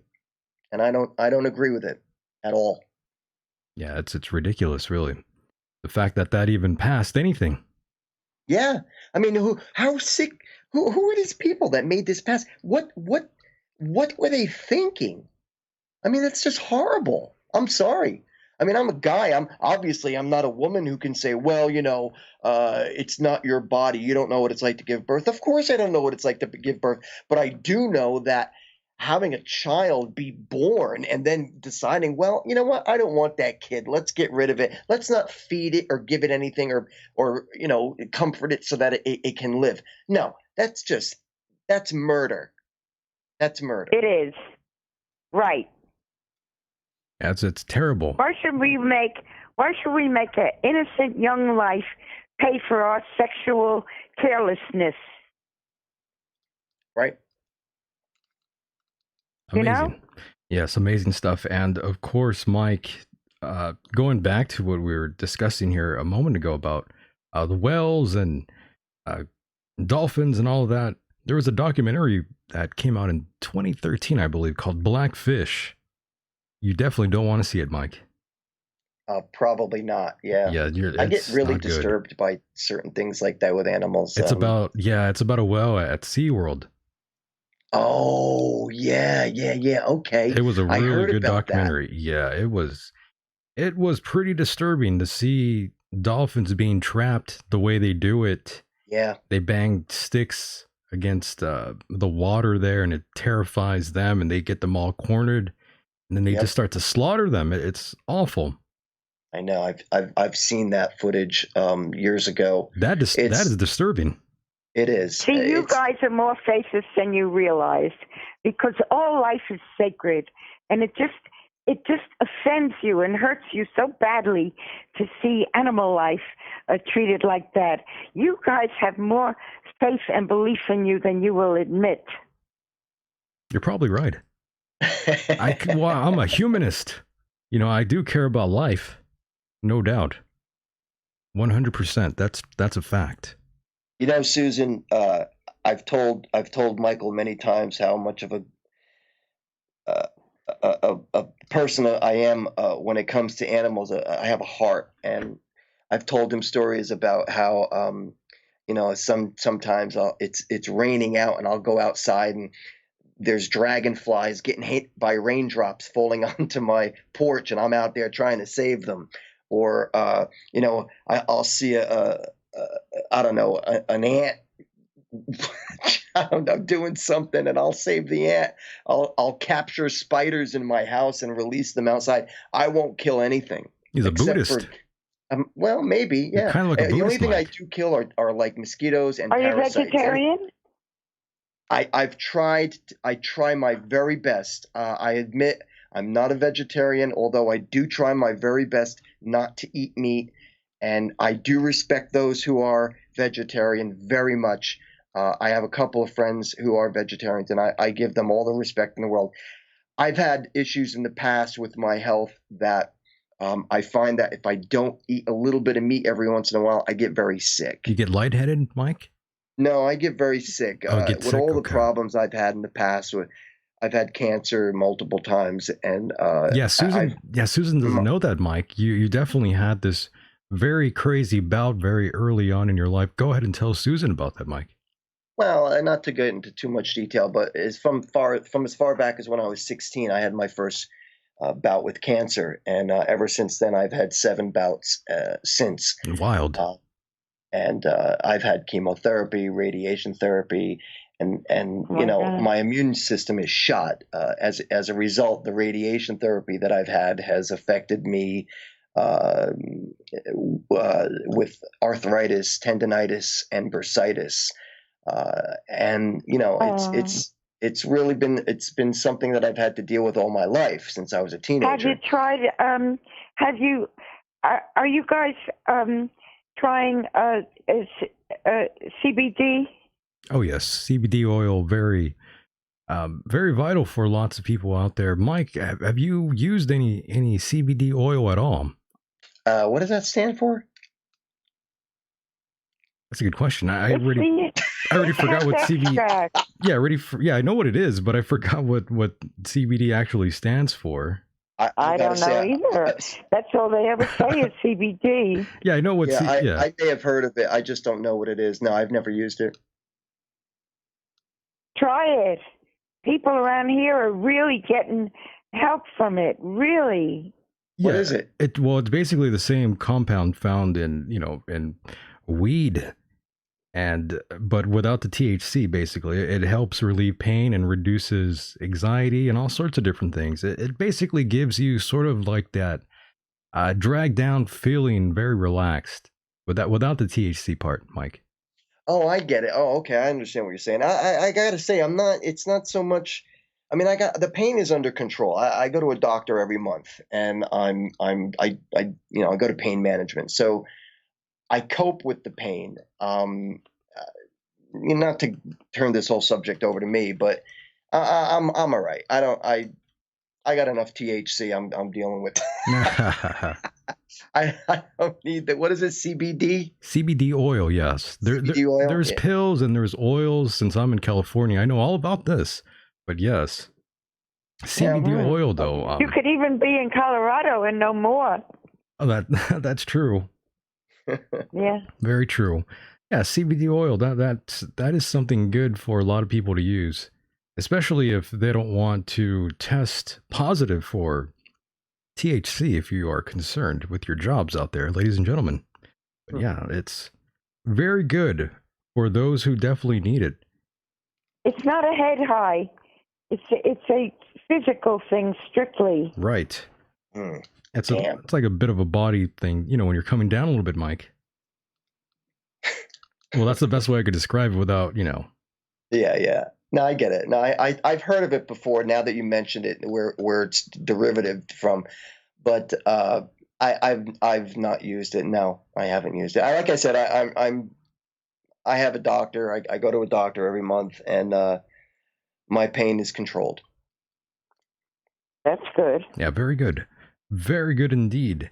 And Susan, going back to your book here, we totally forgot a few different things in regards to some of these questions I had to ask you in terms of demonic possession. I forgot all about that. Yeah. Yeah, you wrote a little bit about that. Can you tell us some things about that? Well, that's getting into the totally negative side of overshadowing by spiritual entities. The story goes something like this.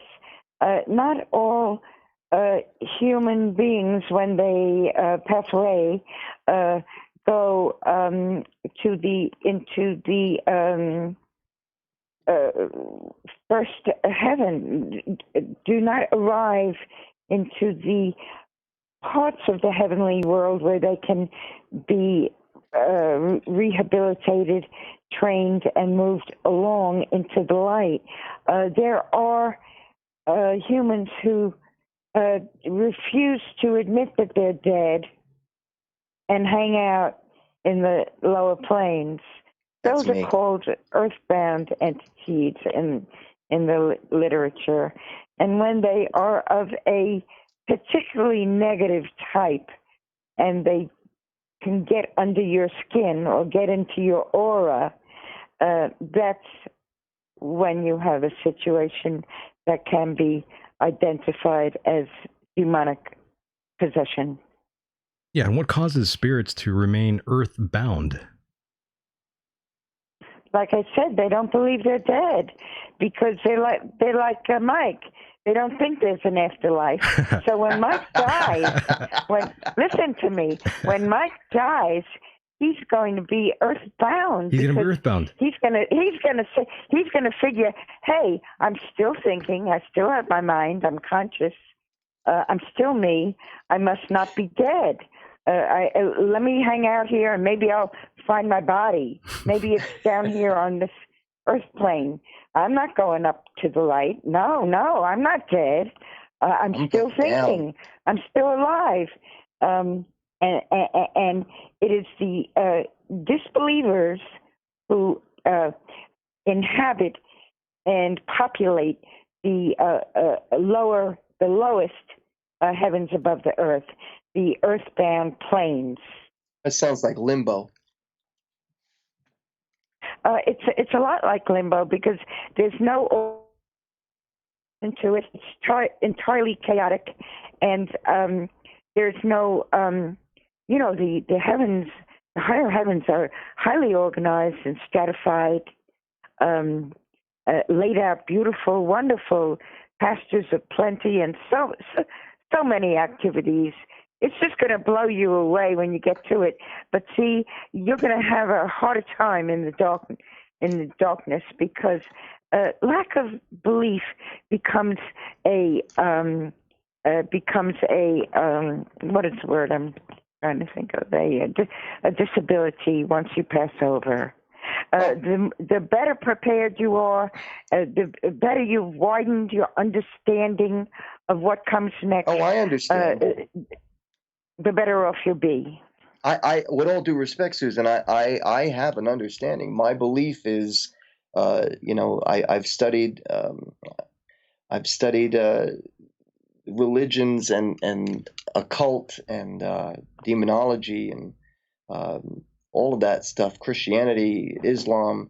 I've studied all of it for the last, I guess about 12, 13 years now. And I think it's just a matter of opinion, difference of opinion, I should say. And what you believe is something I can respect, but what I believe is something that's not, it's not the same thing. It's what I believe. You know what I'm saying? So it's just a preference, I would imagine. Okay. Yeah, I'm not trying to give you a hard time here. I'm simply disagreeing with you in the sense that if I were, let's just say, for example, if I were a Christian and I was sitting here having this discussion with you, I would probably have to say, well, what you believe in is blasphemous to my God. And when I die, I'm going to heaven. But when you die, you're not, because you don't believe in my God. So it's sort of like the same thing, but I mean, I'm not trying to be facetious. I'm just simply saying it's a matter of opinion. It's a matter of opinion. It's always a matter of opinion and of individuals. Right. I can agree with you on that. Definitely a matter of opinion because no one sees through your eyes. It is only you. Right. No one. Absolutely.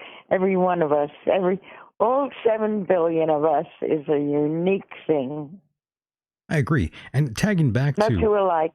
Yes, and tagging back to demonic possession and exorcisms, it seems like there was a bit of a rise in exorcisms in Mexico and Israel for whatever reason.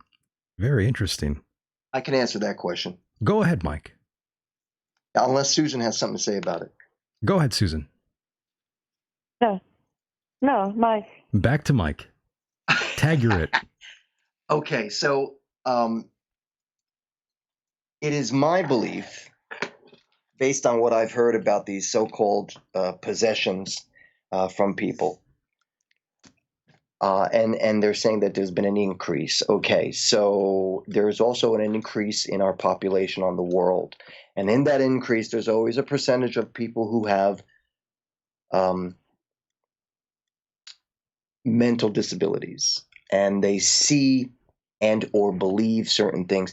Let's face it, as far back as the medieval times and even the early biblical times and before that, there has been people who have their brain isn't exactly firing right, and therefore they see things or believe that they are possessed in certain situations where they believe firmly that they are embodied by some entity. So just to give you a simple answer, it is my belief that it's this greater portion of people who are so-called possessed. I think it's just an additional percentage of the population who is suffering from something. Some sort of mental illness.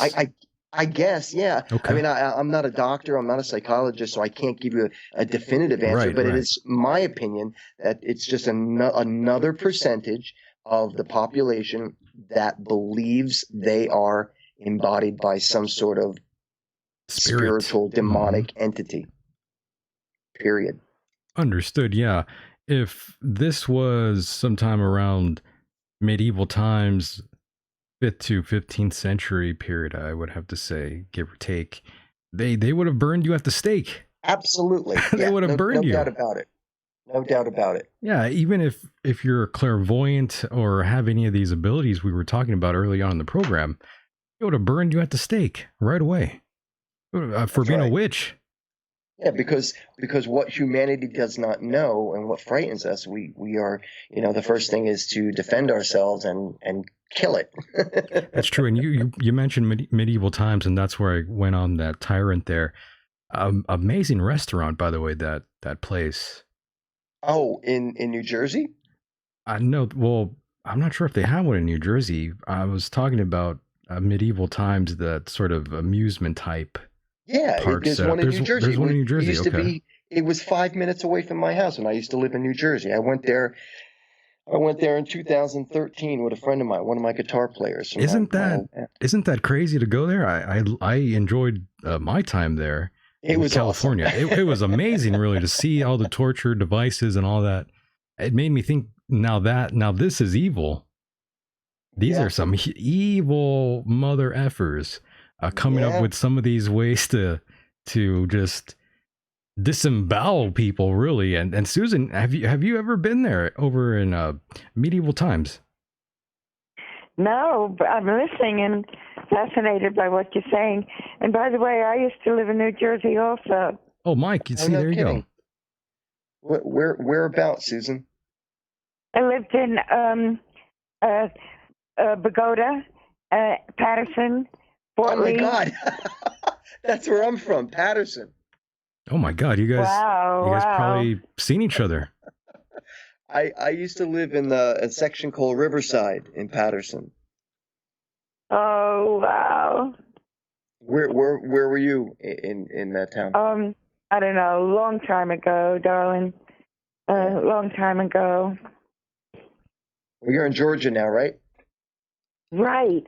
I'm in North Georgia. This is where I ended up. It's a well-kept secret. As I think of it, it's very beautiful here. Wonderful climate. Foothills of the Smoky Mountains. People are pretty laid back, and they're not too bad. It's very close to being rural, but I'm in a town. It's a town of 15,000. What size is El Centro? Oof, El Centro is really small.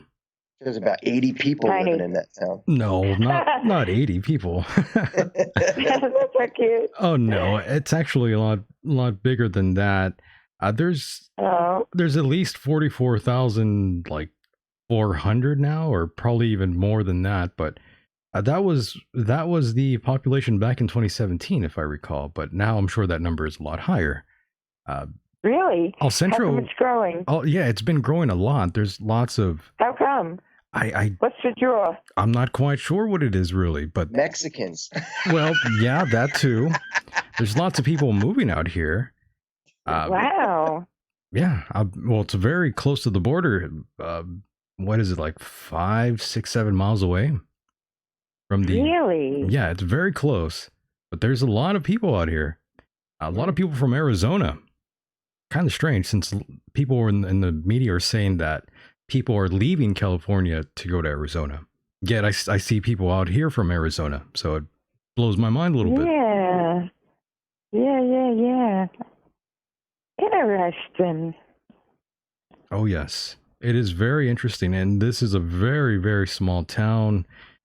It's a small town, but chances are you won't see the people you know. So it's like a small, big town type of thing. Kind of weird like that. If that makes any sense.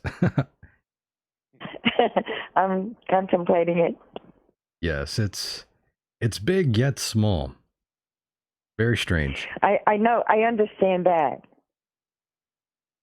But yeah, it's not a good place to. It's not a good place to live if you have.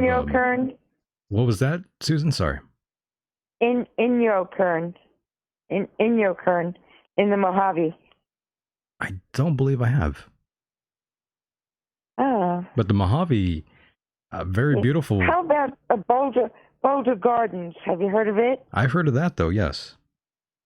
Yeah, we've got something going there. The papers have started something going over there, yeah.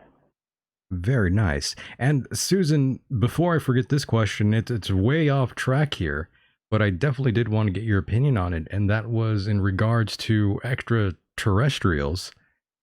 It seems like that's a subject that has just grown as popular as ever in 2019.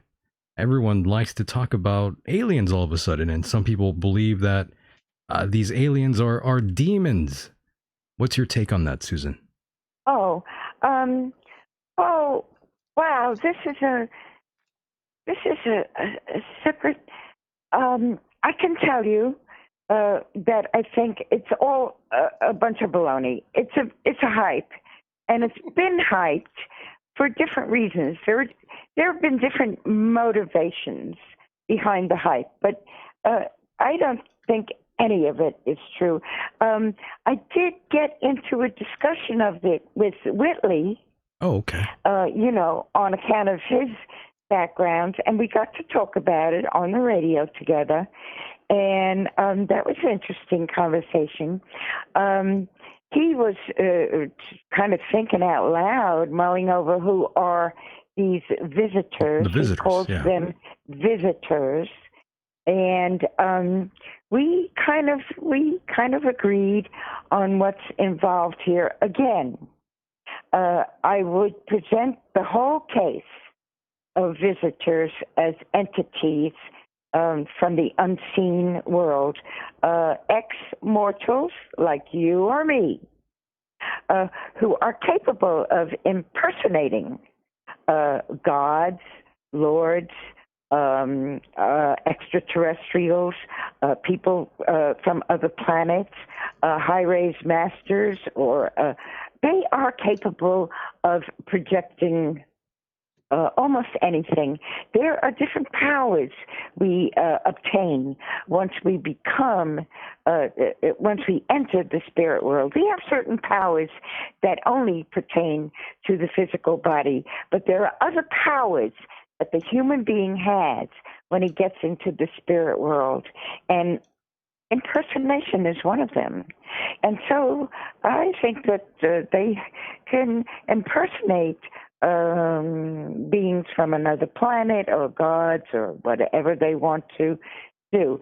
But I believe that the powers that be here on Earth have a lot to do with the hyping of ETs. Understood. And it made me think of Aleister Crowley and his experience with a being that he called Lamb, which looks just like a little alien. Looks just like a what? Looks just like a little alien. Big eye, big wide eyes, big head. Oh. Yeah, I'm not sure if you ever heard of Lamb, but I get such bad vibes from Aleister Crowley that I don't pay no attention. Understood. Mike, you've heard of Lamb though, right? Off the top of my head, is this part of the whole Key of Solomon clavicle book, or is this like separate? I think it has to do with Crowley wrote. Yeah, it has to do with a lot of different things. That has some of it in there. Off the top of my head, yes. Michael, I don't remember. It's been a while since I read up on Crowley, but I do have several of his books here that I could probably look that up. Yeah, it's very strange. He was just doing something called the Amalantra workings, and he sort of, I guess, in his own work, he physically manifested this being.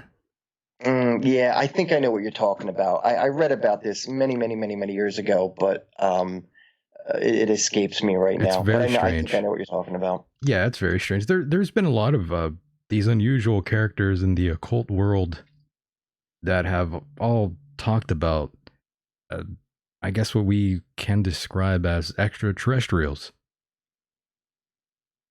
Are you asking me that? Call them what you want, but from my own point of view, yeah, any and all of these manifestations are coming from entities who inhabit the beyond world.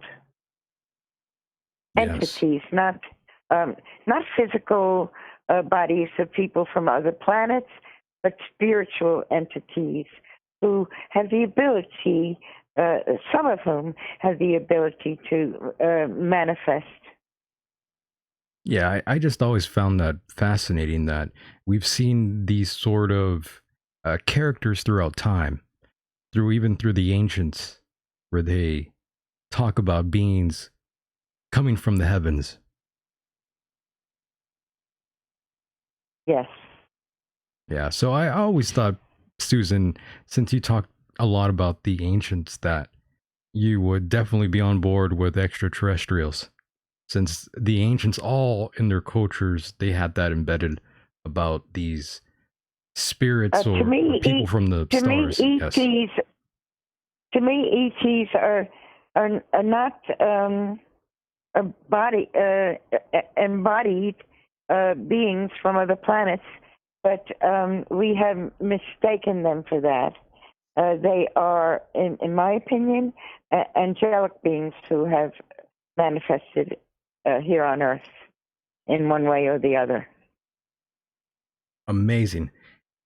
And of course, Susan, we are coming to a close very shortly here in the interview, and I just want to quickly add that I've had a lot of fun having this conversation with you. It's been a delight.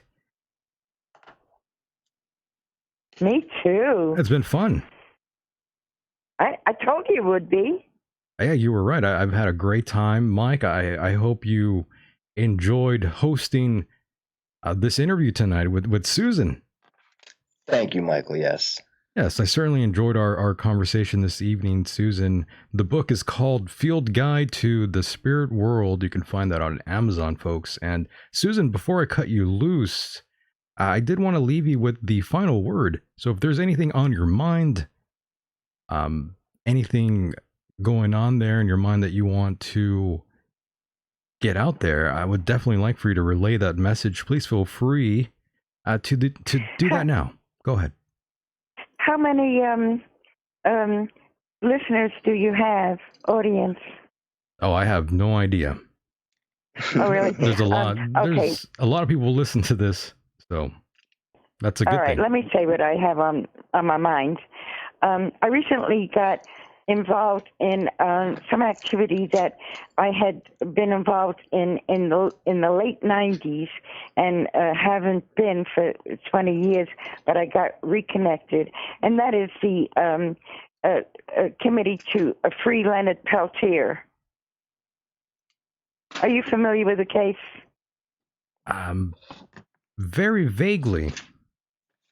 He's an American Indian of Sioux and Ojibwe origin who is wrongfully imprisoned and has been so for 44 years. Ah, yes. Right. As a result of FBI misdoings. Yeah. And we have not had a goddamn president yet to pardon him. I heard someone told me about that, but I wasn't quite sure on all the details. And well, I'm back working for Leonard and helping out with the committee. And I think one thing that we really, besides needing money, for the lawyers, the usual, we really need some celebrities to get on board and get things moving. Yeah. So you asked me what's on my mind, and I said it. That's what's on my mind. Perfect. Yeah, that's definitely what I wanted you to say. And you mentioned the president, and this brings up another improv question here I have for you that just manifested itself out of nowhere. The 2020 elections are just around the bend here. I definitely wanted you to weigh in quickly here before I cut you loose.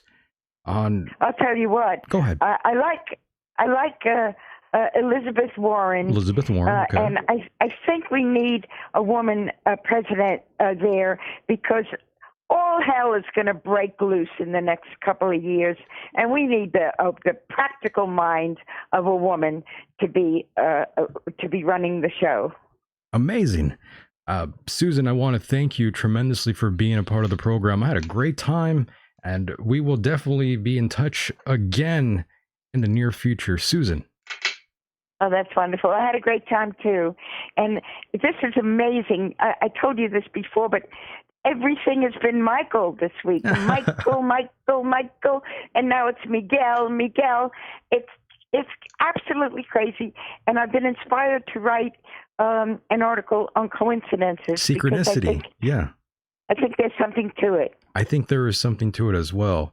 And I definitely look forward to any of your future writings. And I want to, again, thank you tremendously for being a part of the program and wish you well on all future endeavors, Susan. Okay, that's Susan. Absolutely great. Thanks for a great time. Yes, no problem. Have a great day. Yes. All right. Good night, Susan. Good night, Michael and Michael. Good night. Mahalo. And there she goes, ladies and gentlemen, Susan Martinez. Great lady, great guest. Did enjoy talking to her very much. And Myke, I'm looking at the time. It's fascinating. Did you enjoy that, Myke? Oh yeah, fascinating. It was a fun little chat there, right? And very interesting. Yes, sir. I don't know much about her history, or I've never read one of her books, so I really don't have an opinion per se on. I'm not trying to be rude or anything. Okay. I just don't know all about what her motive is with her books and stuff. So I'd have to read it to actually really get a better idea of it. Understood.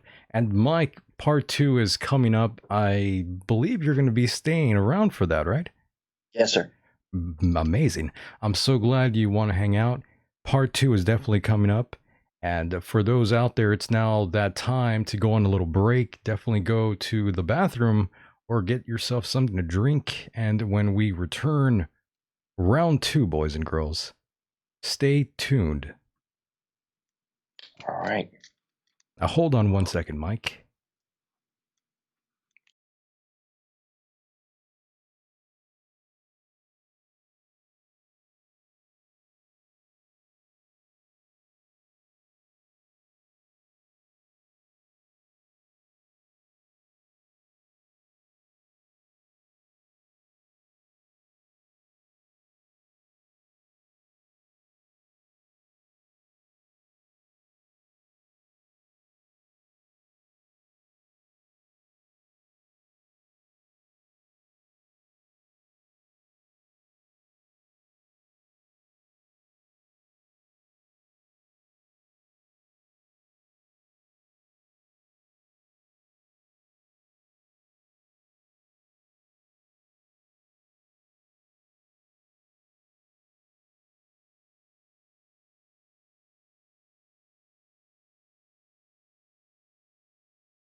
And welcome back, boys and girls.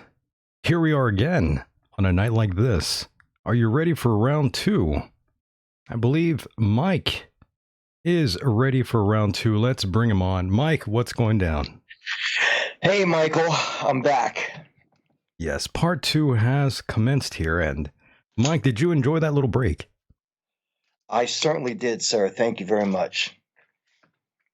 As much as I did. I bet you did. I enjoyed my break. I always do. And what about that interview just now with Susan? What about it? Did you enjoy that? That was something else, right? It was something else. It was something else. And Myke, by the way, in the chat room, I do have a photo of you in your younger years. It seems like you are wearing like this detective coat and you're wearing this hat and your hair is very long.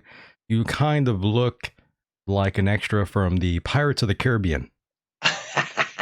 Wait, a detective coat, you said? Yeah, you were like backstage in the 90s. I believe that I got it off of your personal Facebook page. Oh, is that the one where I'm making a smirk? Yes, that one. I'm wearing a green army coat? No, this one's like a tan color. I can't picture it. Your hair's kind of like a brown. It's black and with brown little streaks in there. Oh, it actually was black with a blonde streak. Right. I figured. Yeah, that was if I'm correct, if I'm smirking, if I'm making a funny face. You are. that was backstage at the bank one night. Yeah. In New York City, a club I used to frequent quite often. Very, very good. And Myke, I understand you've been quite busy on your end. I guess you went to a conference today. If I remember correctly. No, change of plans. That fell through. What long happened? Story, not important. Okay. But yeah, I was supposed to hit someplace up today. Not happening. Didn't happen. Okay. Well, no worries. And of course, I did get a chance to watch your gig over Facebook, by the way. Oh, the acoustic thing? Right. Okay. What do you think? I thought it was great. I was able Be honest. Be honest. Well, yeah, you got to love technology. I was able to watch you do your thing. You performed well. The vocals were solid, and the band, they sounded tight. And in the pocket there, it was well done. Thank you. I appreciate that, Michael. Yeah, you did good. And speaking of which, I think I do have a photo of that gig, by the way. I'm going to throw it up in the chat room.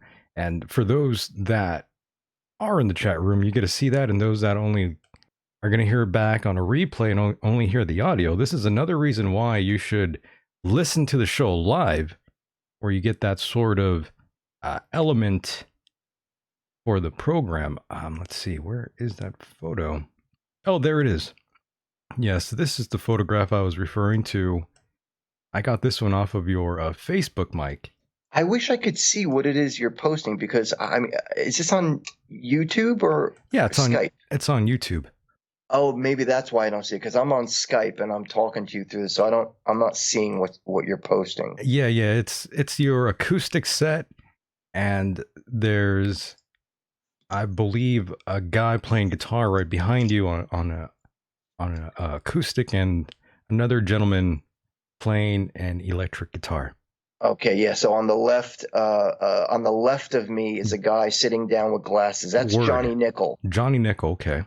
Johnny Nickel is the one who I have got very high regards for. He was the one who produced and engineered, I should say co-produced and engineered my record, The Time Has Come.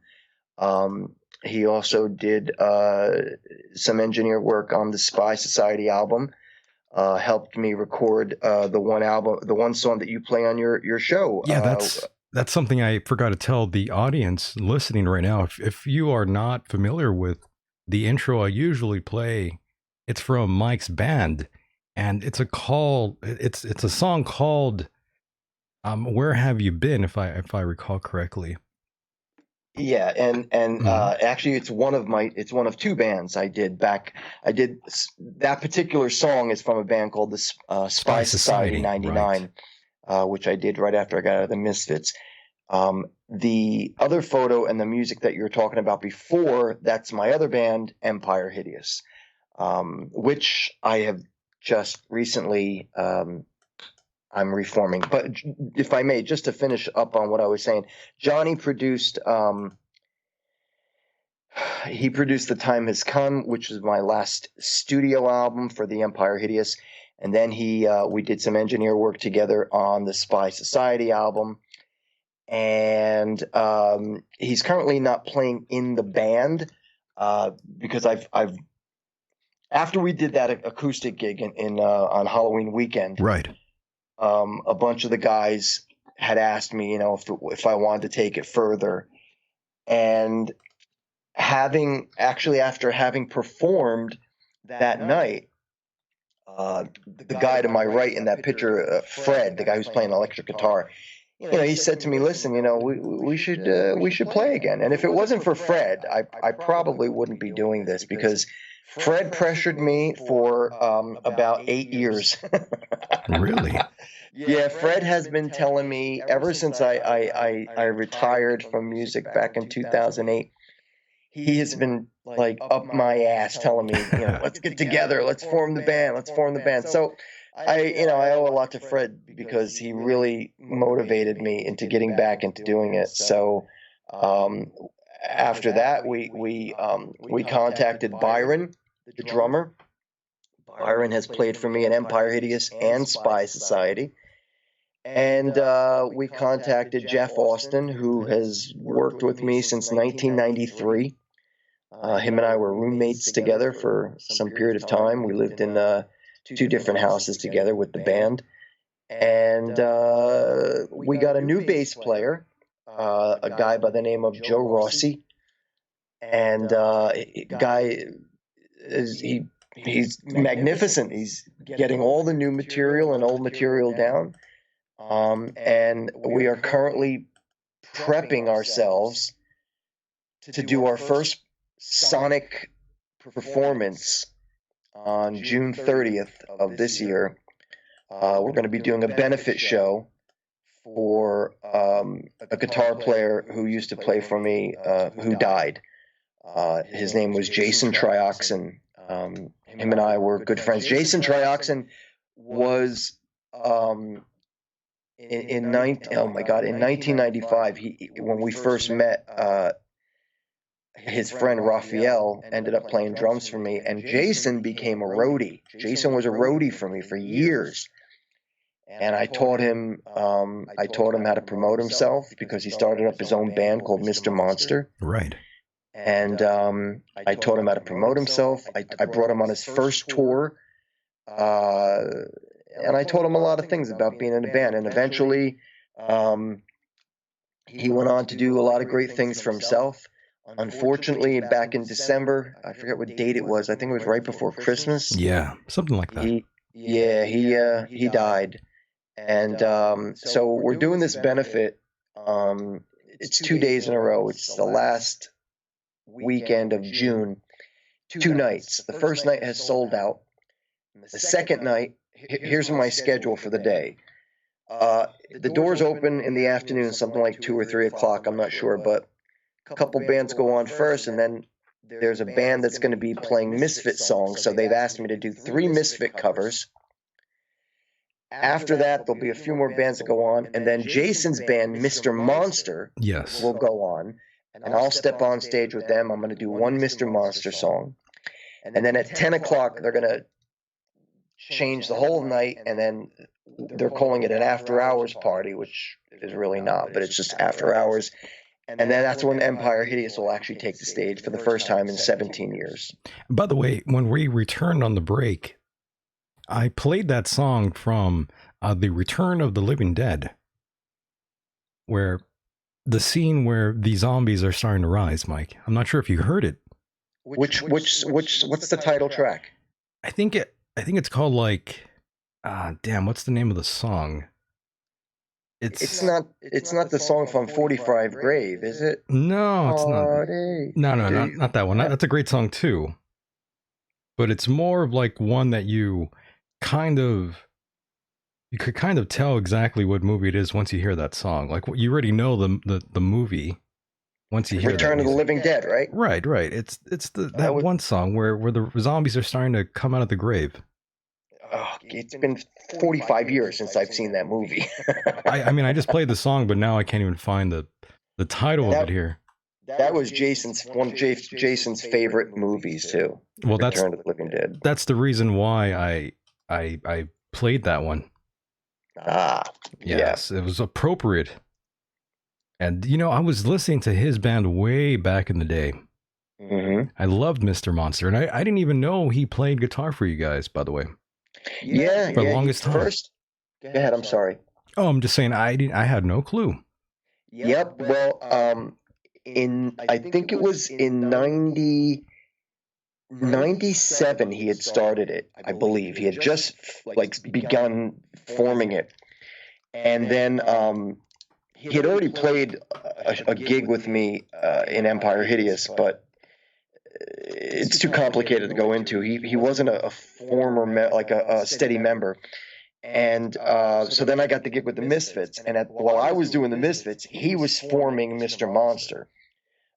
Did his first photo session in my backyard, and once I came back, I started Spy Society. After I lost my first guitarist, Agent Inovo, Jason filled in as Agent Orange, and he played gigs for us because we didn't have a guitar player after the first year. Once the other one was gone. So, and then after that, in 2002, I believe, when we reformed Empire Hideous and we came back, he was part of the band. He was an official member of the band, and we toured. We did a tour on the West Coast. Yeah. And he was on again, off again, but he also played 2 gigs with me. One, I think it was September 8th, right before 9/11, at CB's Gallery.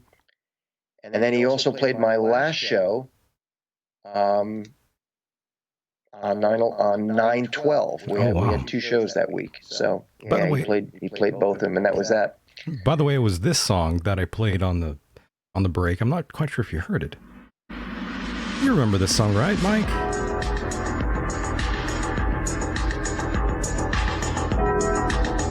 Yeah. Yeah, you remember that song.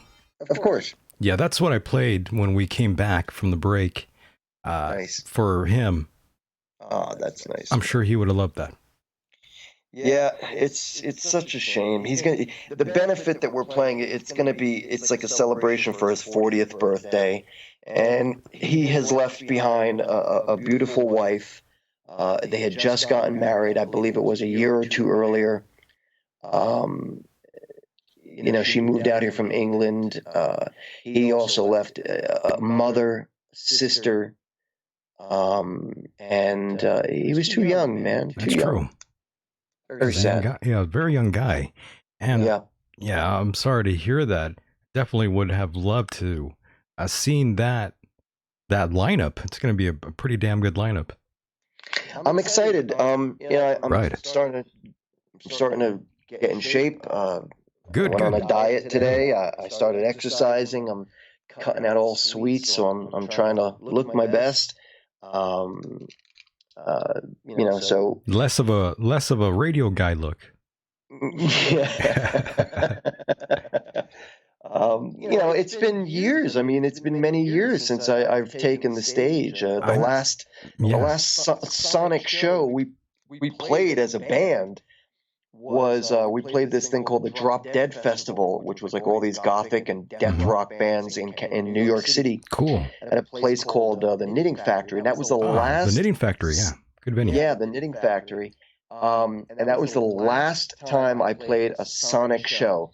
I played acoustic gigs after that for several years, and now we're just taking the stage again. There are no plans. There's nothing set in stone right now. I mean, you got to take into consideration still too that I am not the guy I was 20 years ago. No one is.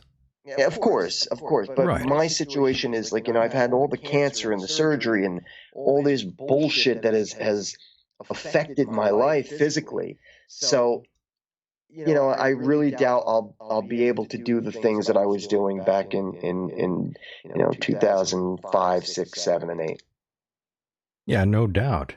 No doubt. I would expect that you wouldn't be have the sort of lung capacity you once did, and that's gonna require you to do some more, build yourself up a little bit before you are in shape for the stage. And speaking of which, by the way, I do have a photograph of you, which I believe was the South American tour.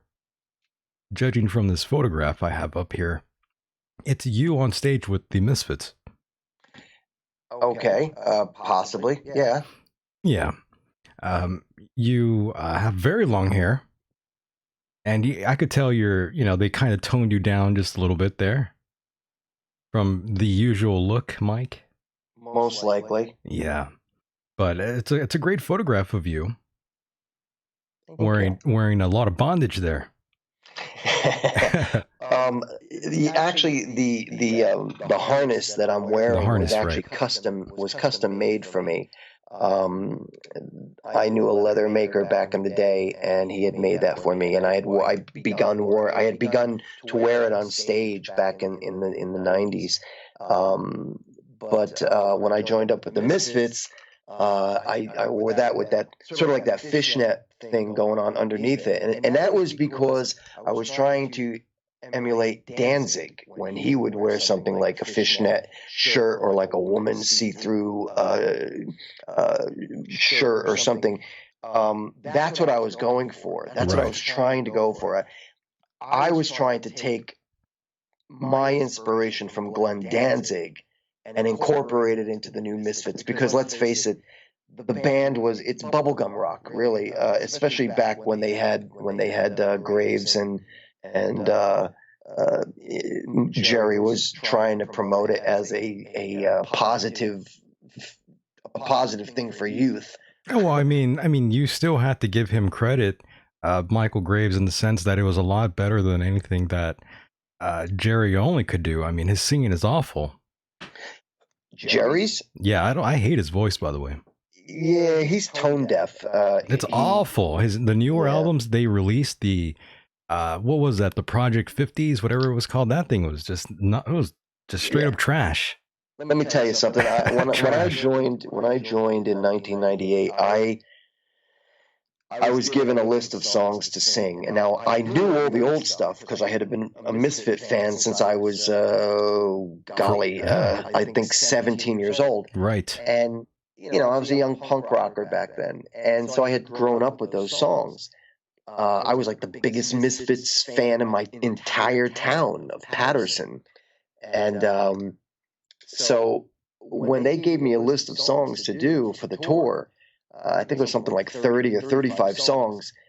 A lot of the new songs, I didn't have the album. In fact, actually, I had it. I had never listened to it. I couldn't stand it. And when I did listen to it, I felt that there was no spark to it, in my personal opinion. So a lot of people had said to me, who I know, they're like, when you joined the Misfits, they said you gave them that street cred that they needed, and I really took that as a compliment, because I sincerely felt that they were lacking something. Right. And the newer generation of kids that are into them, they don't know what the original Misfits were like. They only know the incarnation of Michael Graves with the Misfits. True. And then and now Jerry with it. But whatever. That's history. That is history, right? That's history. That's all. That was 20 years ago. Right, and it's interesting because in the chat room, Oscar in the chat room goes, I just remember Danzig getting punched. So there's a lot of generations out there who only remember Danzig from getting knocked out from one of the band members, and I think the band was called Northside Kings. Yeah. But you know what? That was behind the scenes. I mean, Glenn did fantastic for himself after the Misfits. Oh, of course, Once, no doubt. Once Sam Hain had split up, and he got the deal with Geffen Records through Rick Rubin with Danzig. I mean, they had a #1 hit, Mother. The damn Twist good of song. Cain and Mother, the two biggest hits that they had. That catapulted him into the starlight. Plus, you had bands like Metallica, Covering, Anthrax, Slayer, all wearing his T-shirts. And then, you get these fans who were Slayer fans or Metallica fans saying, who's Sam Hain? Who are the Misfits? And that is how Glenn got his fame. I respect Glenn with, of course, with all my I'm sorry? Oh, I was saying, of course, yeah. Yeah, He's done a good Glenn job. is a huge inspiration to me for his success. And I'll tell you, I give him credit for what he's done, but I got to tell you, on the other hand, I am rather disappointed that he did a reunion with the guys. Oh, that's true. In Chicago, right? A couple of places. Okay. But you know what? Money talks. Oh, of course, man. Of course. I never once thought they would actually do the whole thing together, a reunion. But as you said, money talks. In my book, I wrote a book called King of an Empire to the Shoes of a Misfit. It's still available. It's available on my Facebook page and my website, MykeHideous.com. My point is, I wrote an article in there, and it's an interview that I had done with Glenn. And I asked him way back when, would you ever do a reunion? And he was like, hell no, never. I'll never play with Jerry and that band again. He didn't have to. He had his own success. He didn't need the Misfits anymore. However, now they are getting paid a substantial amount of money. And like I said, money talks. I have the image right now of the second edition of King of an Empire to the Shoes of a Misfit. And it's you floating in the air there. Yes. I love that photograph. You're like Chris Angel in that photo. The guy who photographed that is a guy named Kyle Cassidy from Philadelphia. He is one of the best photographers I've ever worked with. He's really fantastic. I've known him for many, many, many years, and he's a great guy. And he took that picture in his garage. It's really cool. Also, there's another photograph I do have up in the chat room. I think it's from '97, the Pipeline. Oh my gosh, yeah, that is where I started. I love the microphone stand, by the way. Oh, with the skeleton hand on it. Oh, I love that. That's good stuff. I still got it. It's like, where is it? That's really cool. It's downstairs. I'm upstairs in my loft.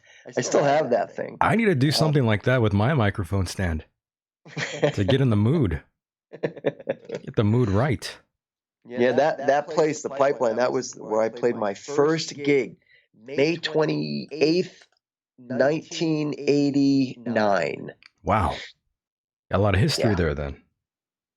Yeah, I used to play there a lot when I first started because it was like the only place in New Jersey that was an alternative club. That's really cool.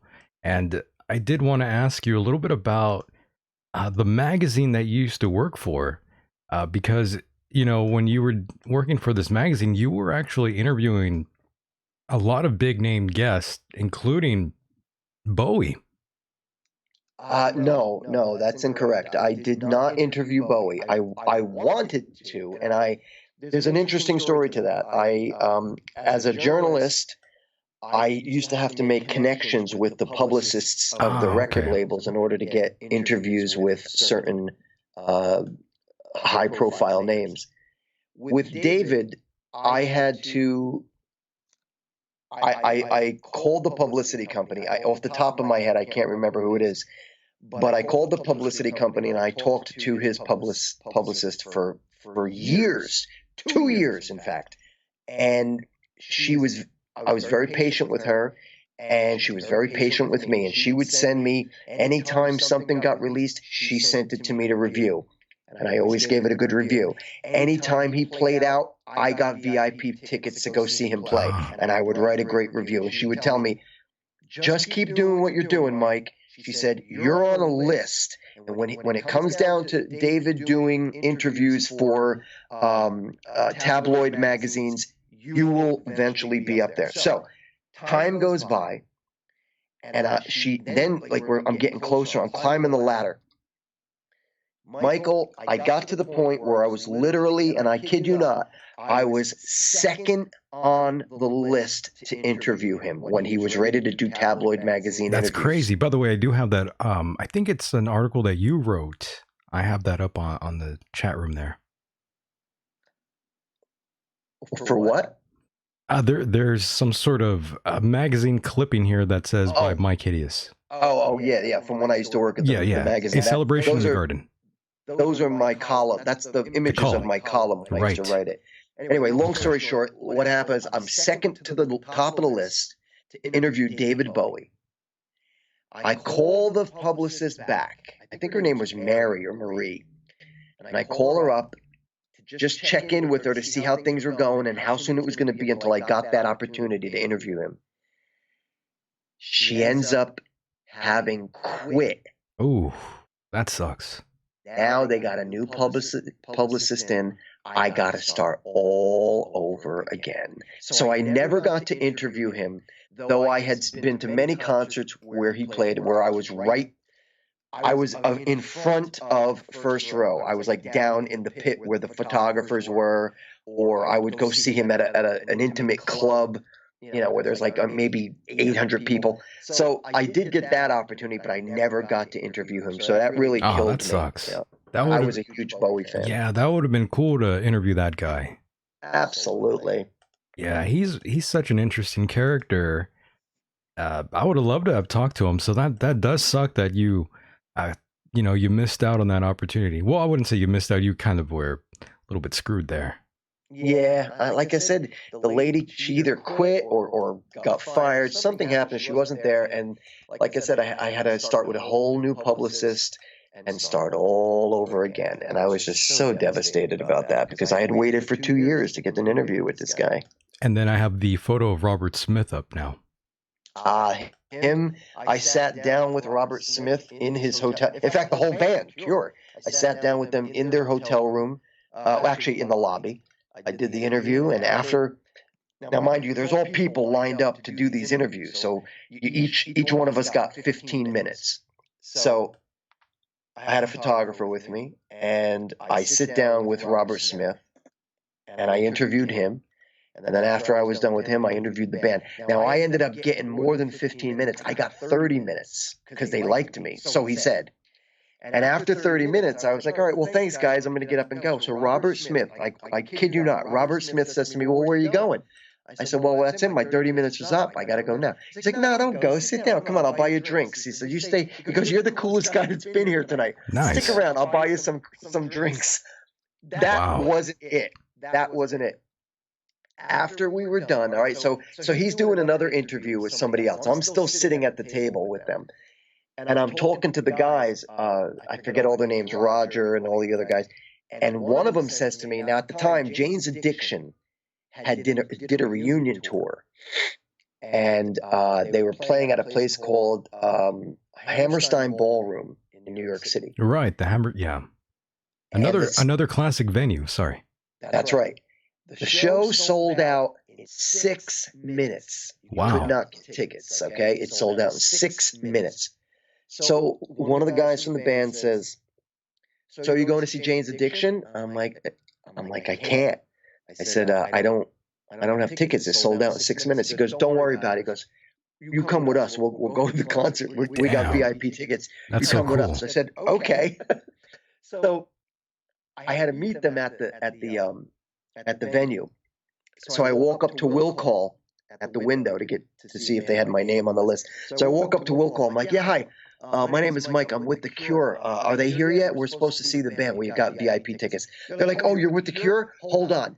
So she waves over to this guy, and all of a sudden I have like these two big bouncers in front of me. They thought I was in the band. Oh, that's And it awesome. ends up, when they finally showed up, we all went up to this balcony seat in Hammerstein, and here I am sitting down with The Cure, watching Jane's Addiction in a VIP balcony seat. That's so cool.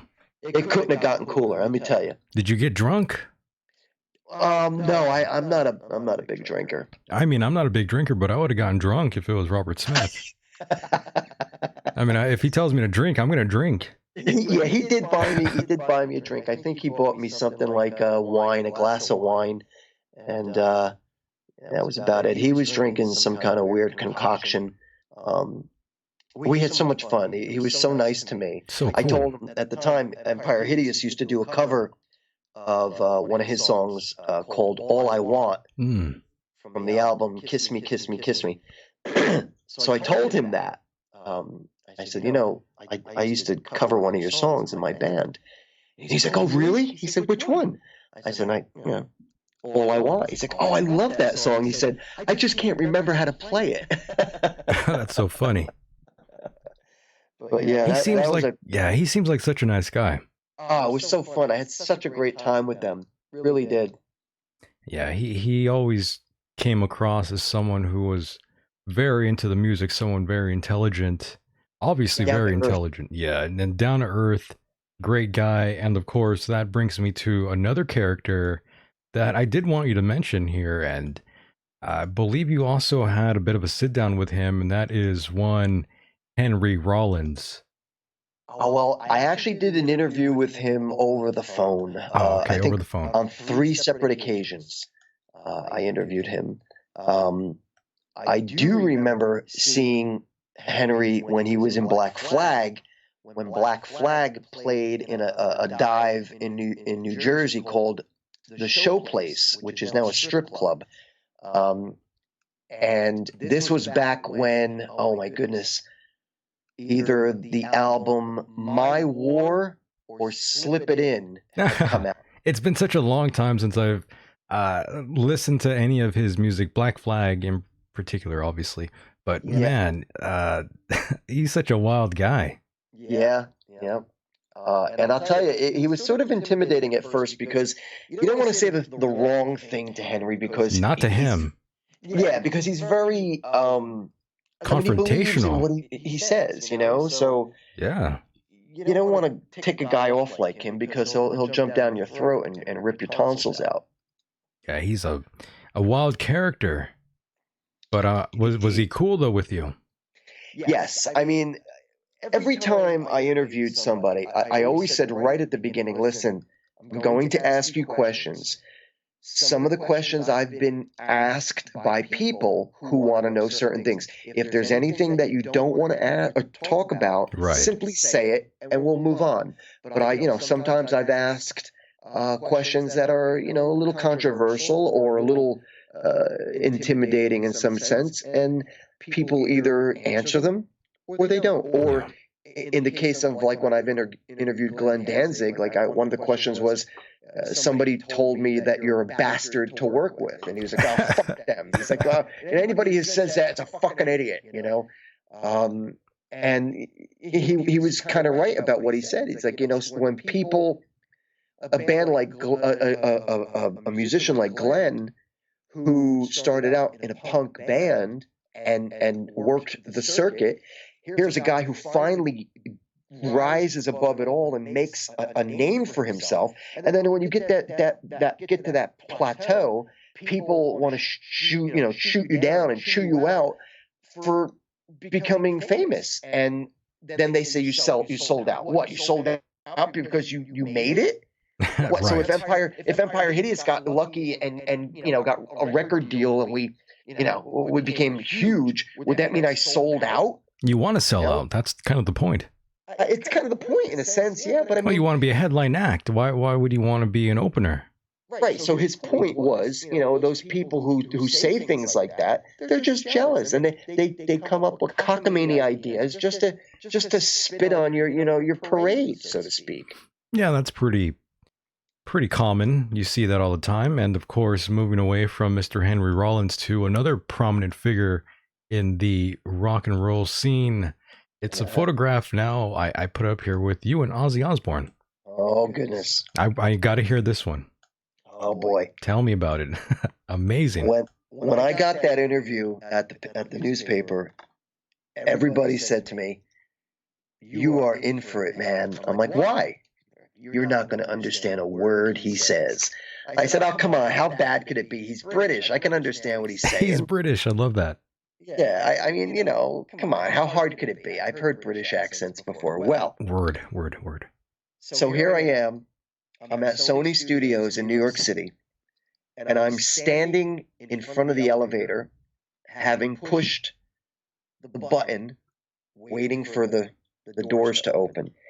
And I turn to my right, and I look, and who is it? Ozzy Osbourne, his manager, his publicist, and one of his kids, one of his sons. Just a little tyke at the time. Right. And they're walking towards me, and I'm like, "Oh, holy shit." So he walks up to me, and I'm like, "Hi, how you doing?" And we walk into the elevator together, and I'm like, "How's it going? I'm actually here to interview you today." And he goes, and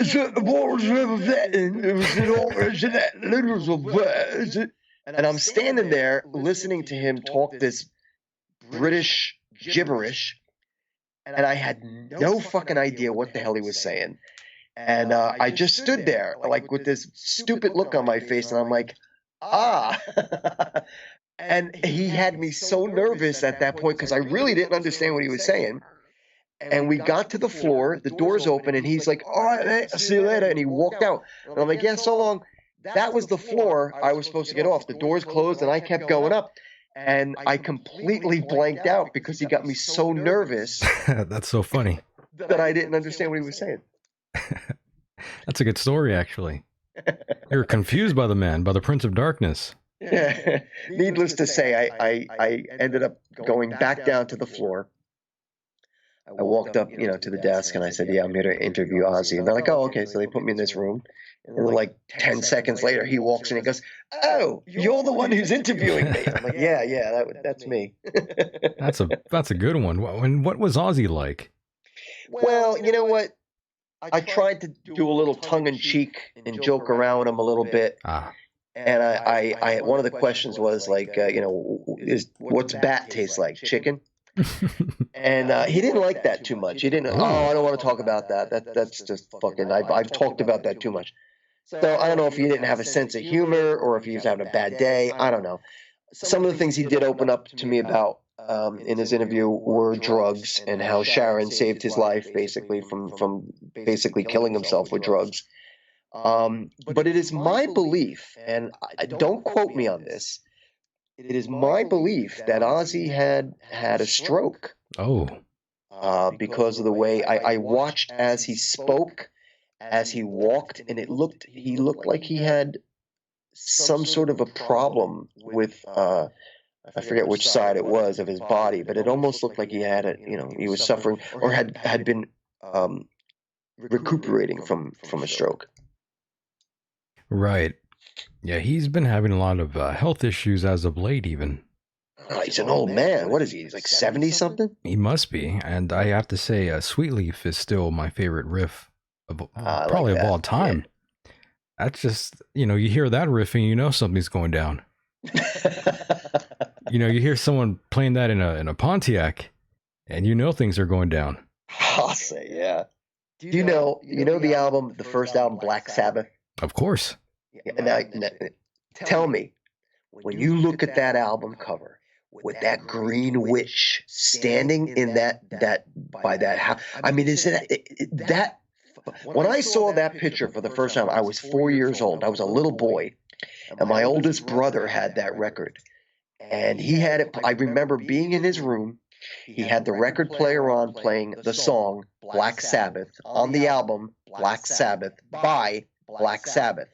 And there I am looking at this album cover, and the song Black Sabbath is playing. And let me tell you, to this day, every time I listen to that song, I get I get goosebumps because I just remember looking at the image of that witch, that woman on the cover of that album, and it just gave me chills at the age of 4 years old. Amazing stuff. That kind of reminds me of Marilyn Manson when I was young, and saw one of his album covers as well, the Antichrist Superstar, which is a fantastic album, by the way. And, yeah. And by chance, you also met with Marilyn Manson. Well, it depends on the definition of met. The first time I met Marilyn Manson was when I saw him first play at the Limelight in New York City. This was before Antichrist Superstar had come out. They were still supporting, Family, the first album. What's it called? Family something? I can't remember. I believe that would be, if it was his first album. It's been a while. It was the one that Trent Reznor released, I guess produced with him. Anyhow. It's a Portrait of American Family. Portrait of an American Family, thank you. There we go. Mm-hmm. So he was still supporting that. So they played at the Limelight, and boy, let me tell you, I stood on the balcony watching him play, and I was blown away. They were magnificent. And I was blown away by his stage performance. Now, mind you, this is when he was a young, skinny man, and he was absolutely in his, at his peak at that point. So I went backstage for the after party, whatever you want to call it. And I finally got a chance to walk up to him. I talked to him briefly for a bit. We spoke. And then for the longest time, I tried to, I had been sending him my records, my CDs at the time, because I wanted Empire Hideous to open up for him or something. And I also wanted to do an interview with him. That would have been cool.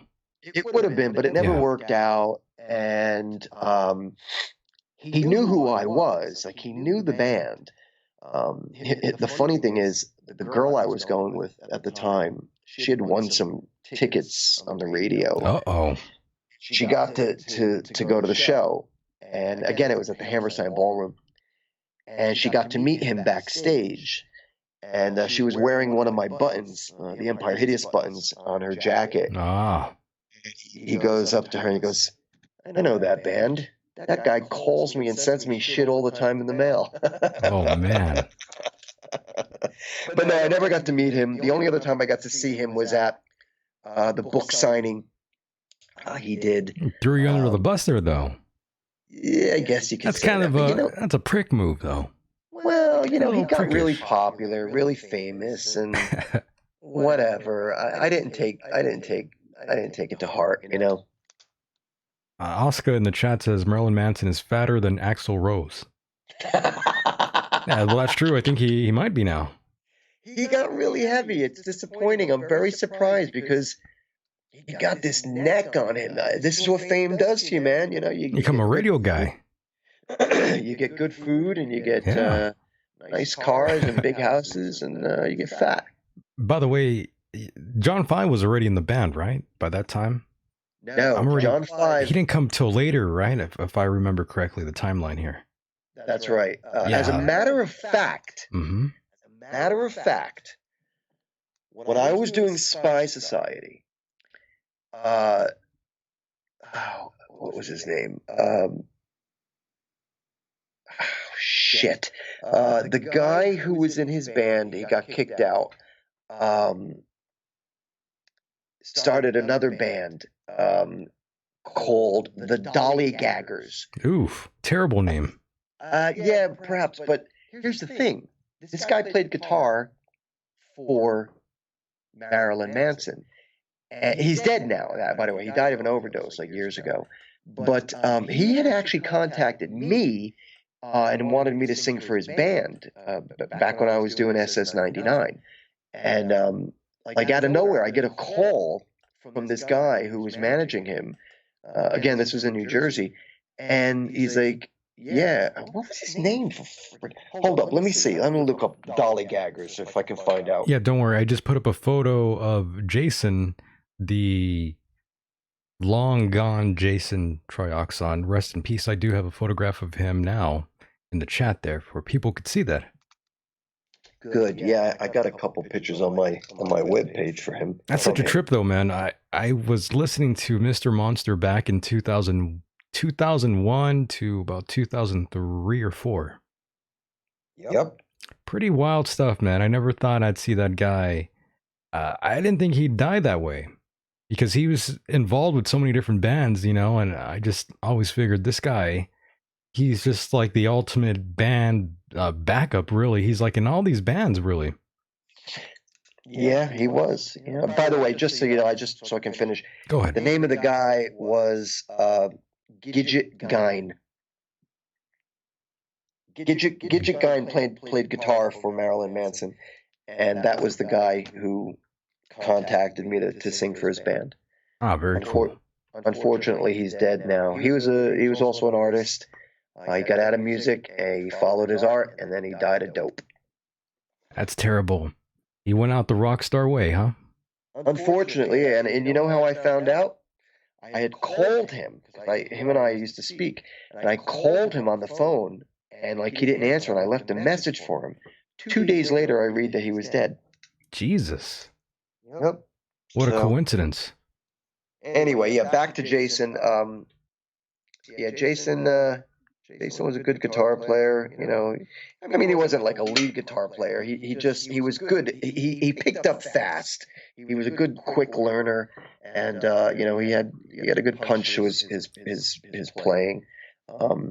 With all due respect, he wasn't as good as Jeff Austin from Empire Hideous because Jeff's got a completely different style. But you know what? I don't even think of Jason as a guitarist. I think of him as a friend. Yeah. He was more of a friend to me than he was a guitarist or a musician to me. We hung out. Yeah, you had that relationship with him. Right, right. We were friends, and that's how I always see him. Yeah, I'll tell you, when I went to the funeral, actually to the wake, I'm standing. I had gone up and paid my respects at the casket. And then after that, I was in the back. I was talking to Jerry Only's brother, Kenny. Used to be the guy who did the Crimson Ghost. Yes, that in the concert. That weirdo. He's a nice guy, actually. I like heard, Kenny. But he's playing the Crimson Ghost. He's got to be a weirdo.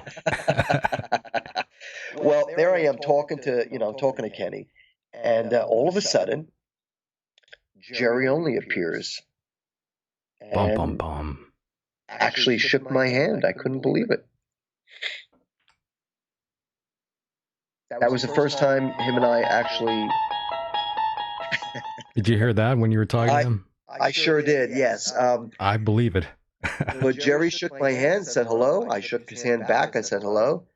That was the first time I had actually been cordial to Jerry, and the first time I had seen him on that level since 1998. Wow.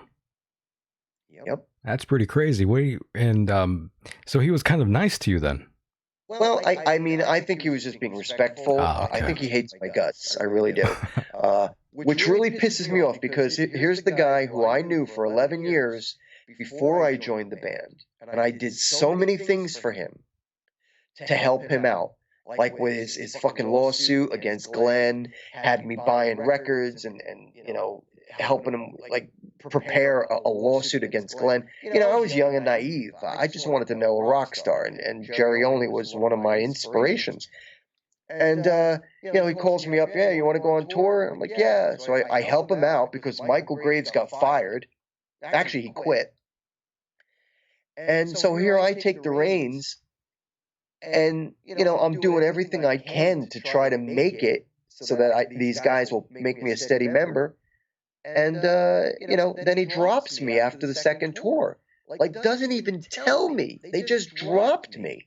And then he has the nerve to tell everybody that I was a black cloud in his life. Let me tell you, if I hadn't quit my job and moved out so that I could go on tour with him, those two tours would never have happened. I saved his fucking ass. I saved the tour by going on tour with them and singing for them as their band singer. And he tells me like they don't even want to give me recognition. It pisses me off that he doesn't even want to give me recognition for something that I did to save his fucking ass. I played the biggest shows at the time. I had played the biggest shows the Misfits had ever played. Yes, that's true. The biggest live audience, no doubt. And you were a part of that, Mike, and you definitely helped him out. It's kind of unfortunate that he turned out to do this to you in that way. That's right. Yeah. Well, that's how it goes with some of these people.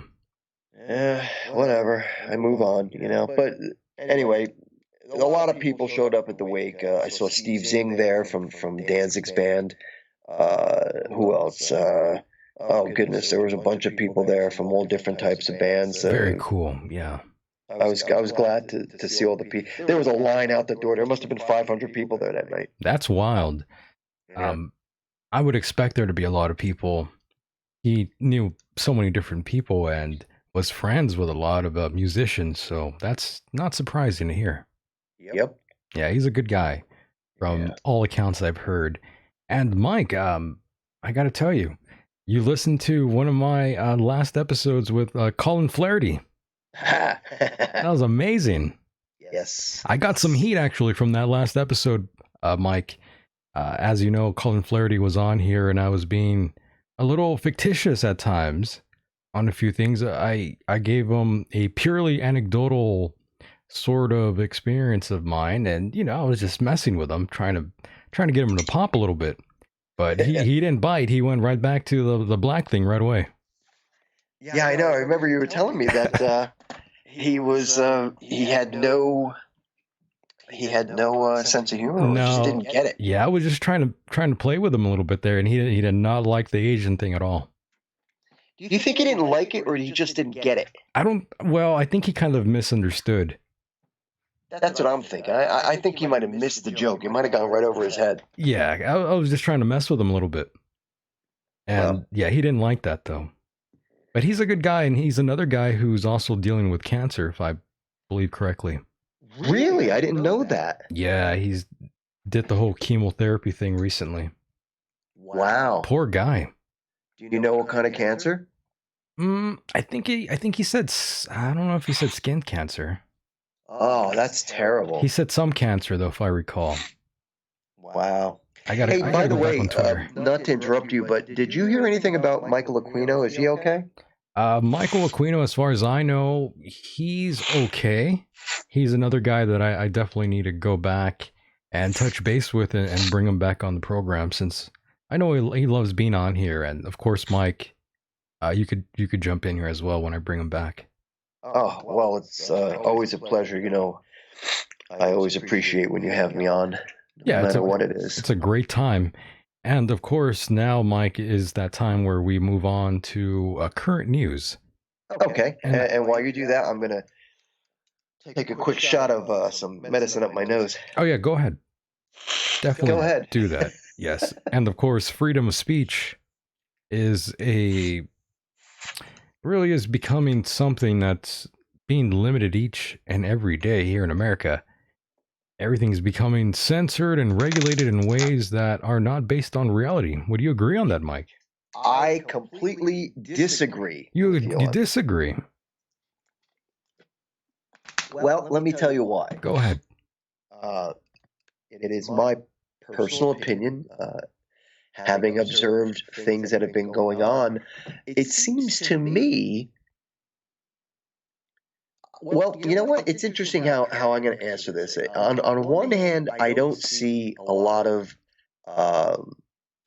people being censored on the left, but I do see a lot of people being censored on the right. Yes. So you have a place like Berkeley College where it's supposed to be all about free speech, but anytime a right-wing politician or anybody who is a Republican or conservative, when they go to speak, the leftists stand up and protest it.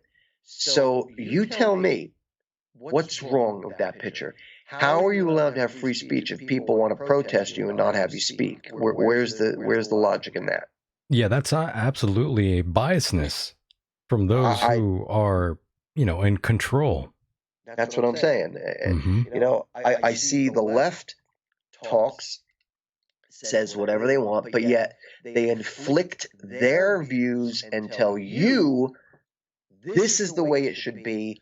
We're right. You need to listen to us, and that's just the way it is. Period. You have, you whatever you believe, you are not right, and we're going to not let you speak, and we're going to do everything we can to make you to not let people hear you. So I don't agree with that. Yeah. I don't care if you're leftist, right wing, conservative, whatever. Everybody should have the opportunity to speak. And if you don't like it, that doesn't mean you go out with some fucking fascist group like Antifa and burn cars, burn buildings, break windows, spray paint, beat people up, throw rocks. This group of people are doing exactly the opposite of what they say they aren't. They're fascists. Yeah, I agree with you, especially when we go back into technology and, of course, social media. If you offend somebody, they will go back and find any kind of dirt on you and try to get you fired and affect your livelihood. It's really remarkable the time that we do live in, the fact that technology is both positive and negative. And the other thing, too, is I've also heard plenty of stories of social medias like Facebook, when conservative or Republicans put up their views on things, their stuff gets censored. Well, that's true.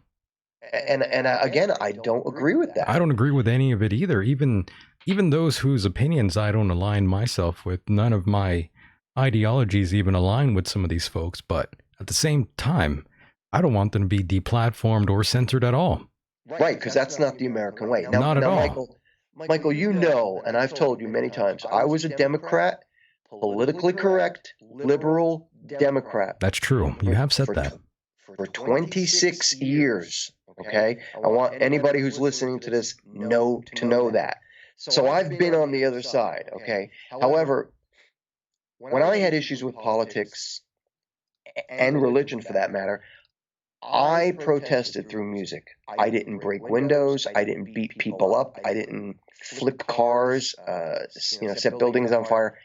I protested through music. Yes. There's a lot of songs that I've written that are politically associated. Yes, anti-religion, lots of anti-religion messages in your music and in your stage presence. More fantastic stuff. Anti-political. Well, that too. More anti-political than Sure. anti-religious. But I'm referring to the photograph of you with the writing "fuck religion" on your stomach. You want to know why I said? You want to know why I had that written on my chest? Go ahead. Yeah. Okay. When Empire Hideous got back on the scene in 2002, this was after 9/11. Ah, okay. That That was a crazy time to be alive out there in New York. It was rowdy. Right, and everybody, all the old fans were saying, Mike, all your life, all you did was write songs about the apocalypse and how it was going to happen, and here it is. Now you need to come back. So when we came back, what I began seeing were these terrorist attacks. Yes. And let's be clear. Very clear.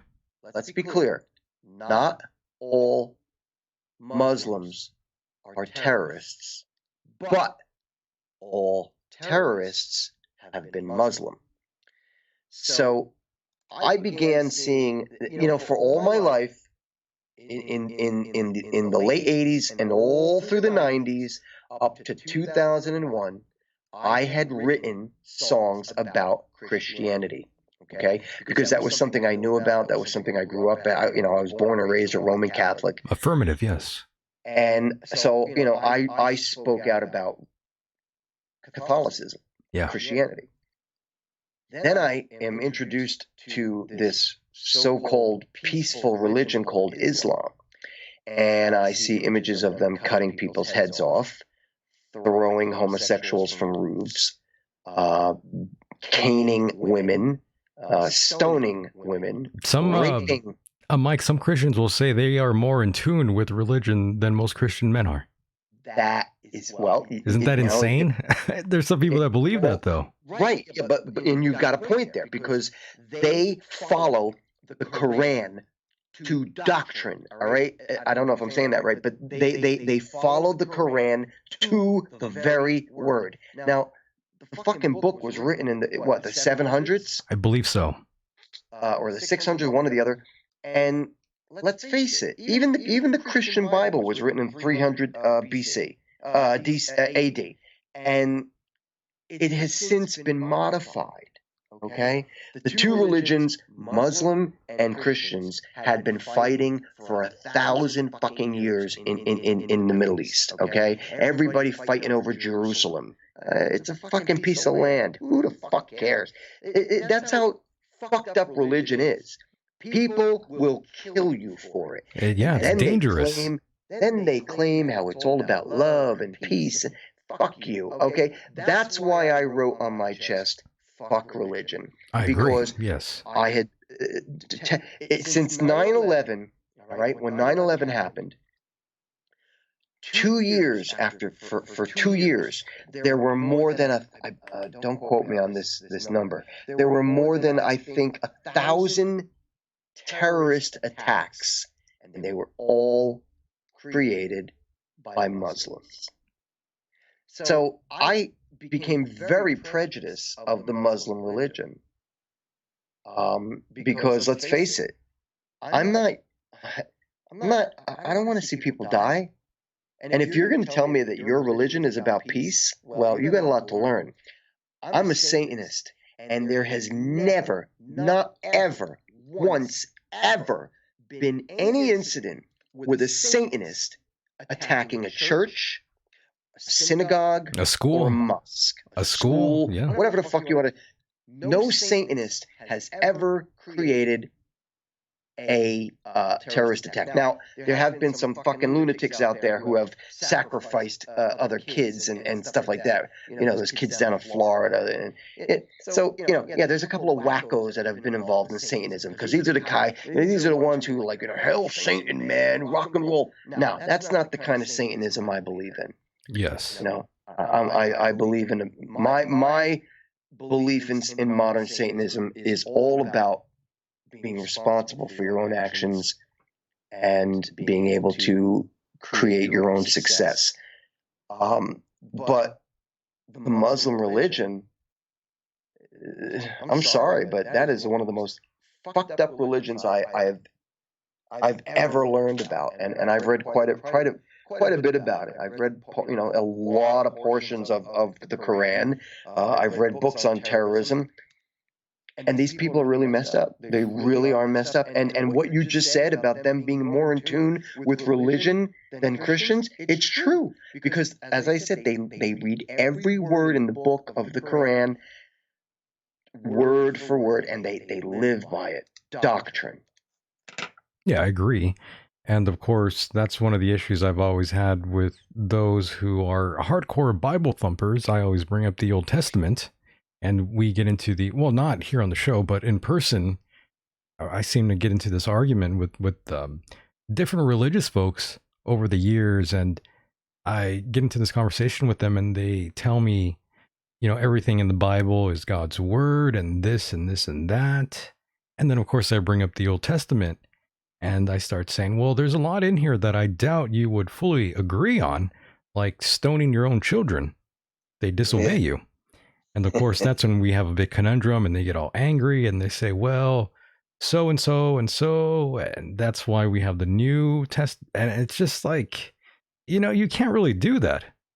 Well, you got to understand the book. First of all, it was written. The original book was written, 300 AD, and it's been modified multiple times since then. And what do they call that when they modify it? I forget. There's a word for it, but all the religions did it. Judaism did it. Christianity did it, and they modify the writings. See, basically, the Bible is a book of stories of good deeds for the most part. For the most part. And what it comes down to is it basically teaches you how to be a good person to your neighbor, to your brother, right. you know. And I agree with that. Look, I wish this world was a better place. I really do. I wish there was a world that we could live in where everybody was happy and peaceful and in harmony. But that's not reality, though. That's just not reality. Yeah. Humanity is a vicious, violent animal. We are no different than the tiger, the lion, the jaguar, the wolverine, the spider. We are no different than animals on this planet. I agree. Just like the Russians say, man is wolf to man. Precisely. I agree. And that's what too many. That's what a lot of liberals and politically correct people are fail to see. They're out of touch with reality. They're out of touch because, you know, they want to be, they're so hell-bent on being politically correct and liberal. Oh, I've got to be able to show the Muslims that I'm a loving person. Well, you know what? If you were in Saudi Arabia or Iran, for that matter, and you try to say, well, you know, I come from America and I'm a Christian and I love, so therefore I should be able to walk around, me and my wife should be able to walk around in bikinis and, you know, and I'm gay and, you know, there shouldn't be any worry about it because love and peace. And you know what? They would not hesitate to cut your fucking head off in the blink of an eye. That's true. They would behead you almost right away. Right.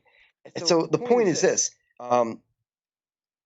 We are the only country in the world, more so than England, more so than any Canada. We are the most liberal, politically correct country in the world. That's why every fucking person wants to come into this country, despite every asshole who says, oh, we're all a bunch of racists. Oh, this country was never great. Oh, we had slaves. Oh, we did the... You know what? Yeah, we made some mistakes, but you know what?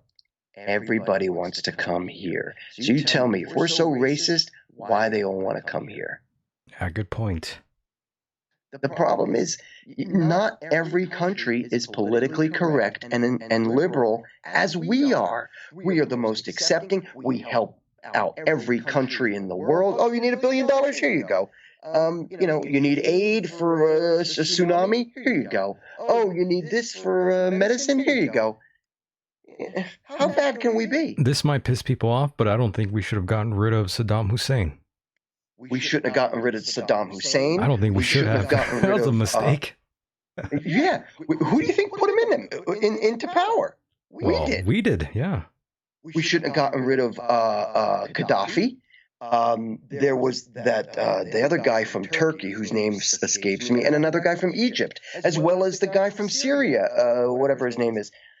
These people are put there for a reason, because when these religious freaks in these Muslim countries get going, they'll kill everybody. Look at the Islamic State. Yeah, it's amazing. They not only killed just about everybody who didn't go along with them, but they destroyed artifacts that were 3,000 fucking years old just because they said it was blasphemous. Insane. It really is. Religion, man. Yep. Sometimes I think religion is just completely dangerous for the mind.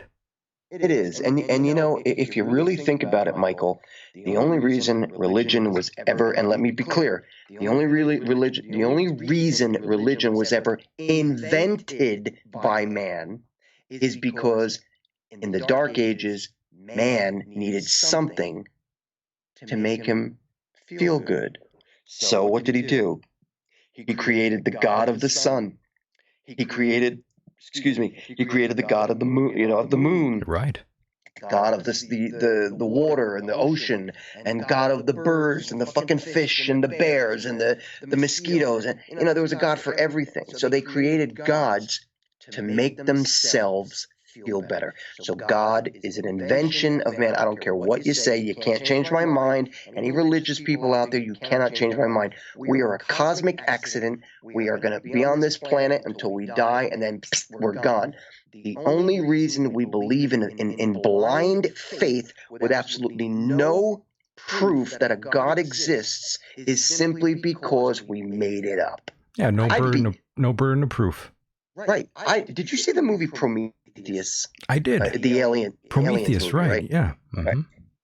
You saw the follow up to that, Alien Covenant? Yeah, which was very unusual because I thought, why are they playing up the whole Prometheus angle here? Well, here's what I was going with with that story is I'd be happy if I found out that humanity was created as a science project from aliens who came to this planet. Some believe that. It's a possibility. Let's face it.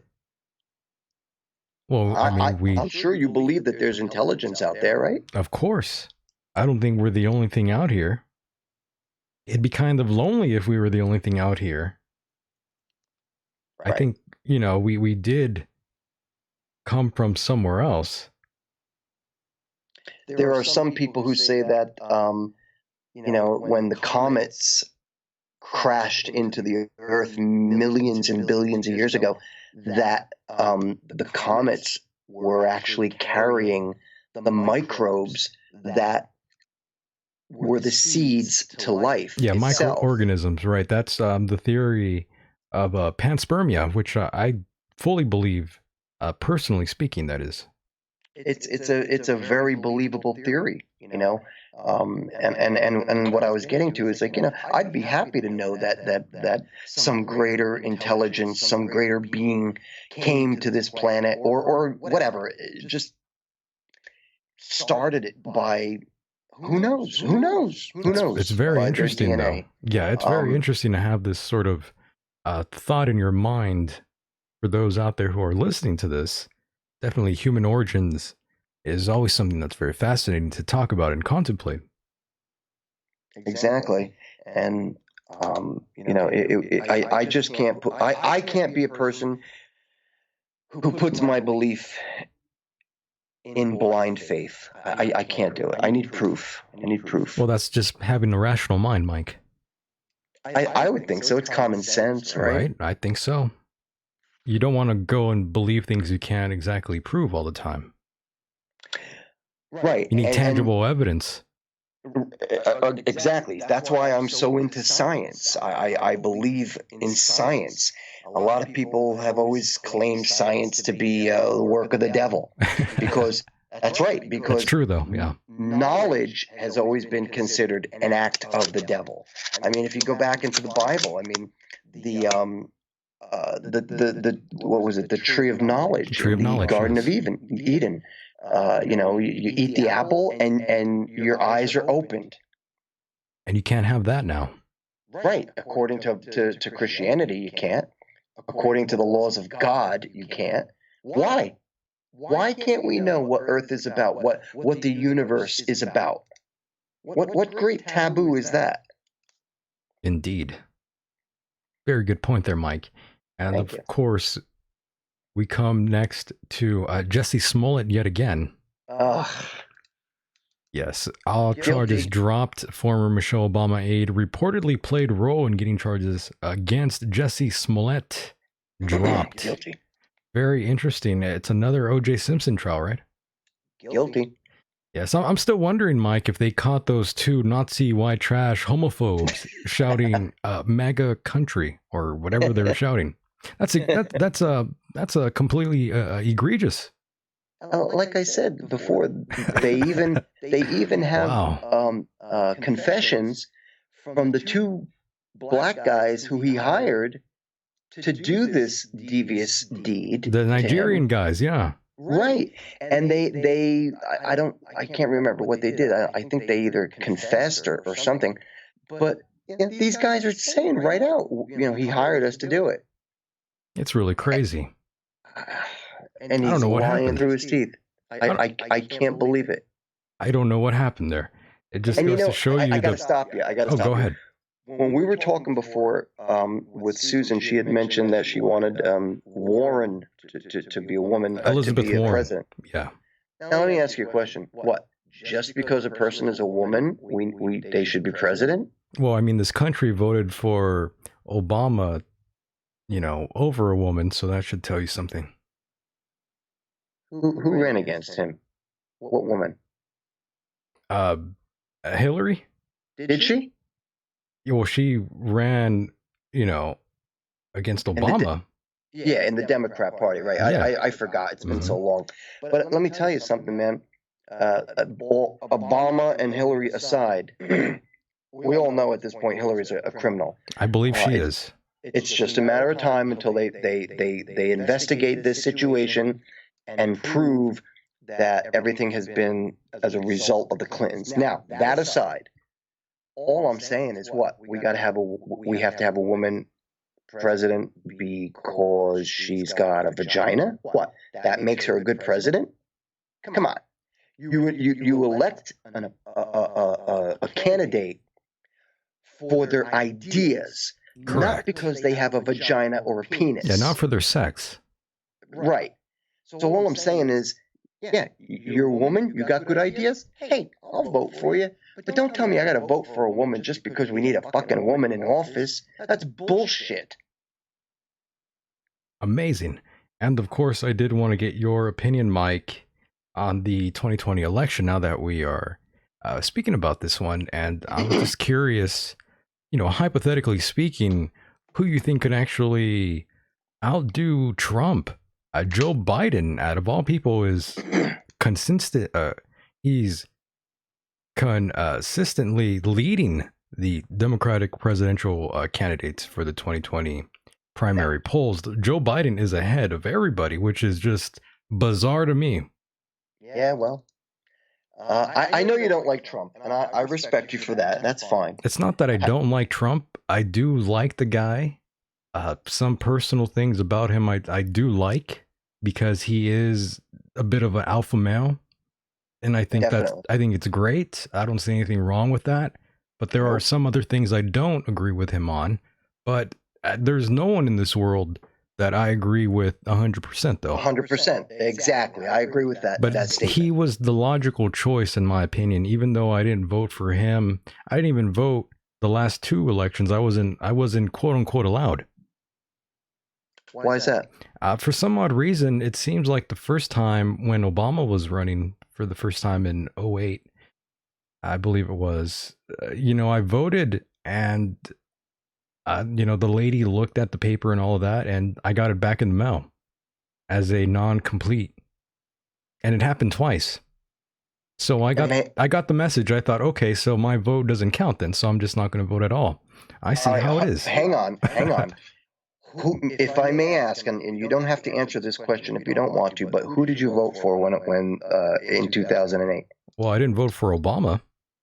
Okay, did you vote? May I ask? Did you vote Republican or Democrat? I think I voted for a Republican. Okay, and I'm not a Republican, by the way. I was registered as a Green Party. I guess that was my political affiliation. Actually, I was part of the Green Party. Gotcha, and that's cool. I respect that, because I'm not a Republican either. I'm not. Nor am I a Democrat. I'm not. I was neither. a Democrat, but never again. And I'm certainly not a Republican. I'm an independent. Yeah, let's just do this right now. By the way, Mike, I wanted to let it be known that I'm not affiliated to any political party. I'm not enough of this or that to be accepted. Very much like my own race, I'm a bit of a hybrid, and I'm not accepted by anyone either. So I've always been on the outside, Mike. I understand that. So here's where I'm going with that. You're telling me that you got your paperwork sent back to you twice? Twice, man. You are a citizen, right? Of course. I was born here. I don't understand why this would happen. Did you do it wrong? Allegedly, I did it wrong, but the ladies looked over it both times. And before I could even put it in there, they looked through the whole thing to make sure it was completed correctly and accurately. And both times I did. And both times I got it back a couple months back in the mail. And I was just stunned. Is this the paper where you color in the little dots? I believe so. And you did it wrong? Allegedly, they say I did. But again, I had the woman check it twice. That doesn't seem right. That doesn't seem right at all. I even told my old man about that. First of all, you should never have to show your ballot ticket to anybody. It should be private, number one. Agreed. Number two, next time you do this, make sure you get a sample before you fill out your document. And do it, this way you know exactly what you have to do. But don't let these people look at your ballot. Don't let them look at it at all. Right. Never let anybody see it. Make sure it goes right to where it's got to go. That's the thing with voting these days. When I was a boy, it just pissed me off. I didn't know what the hell that was all about.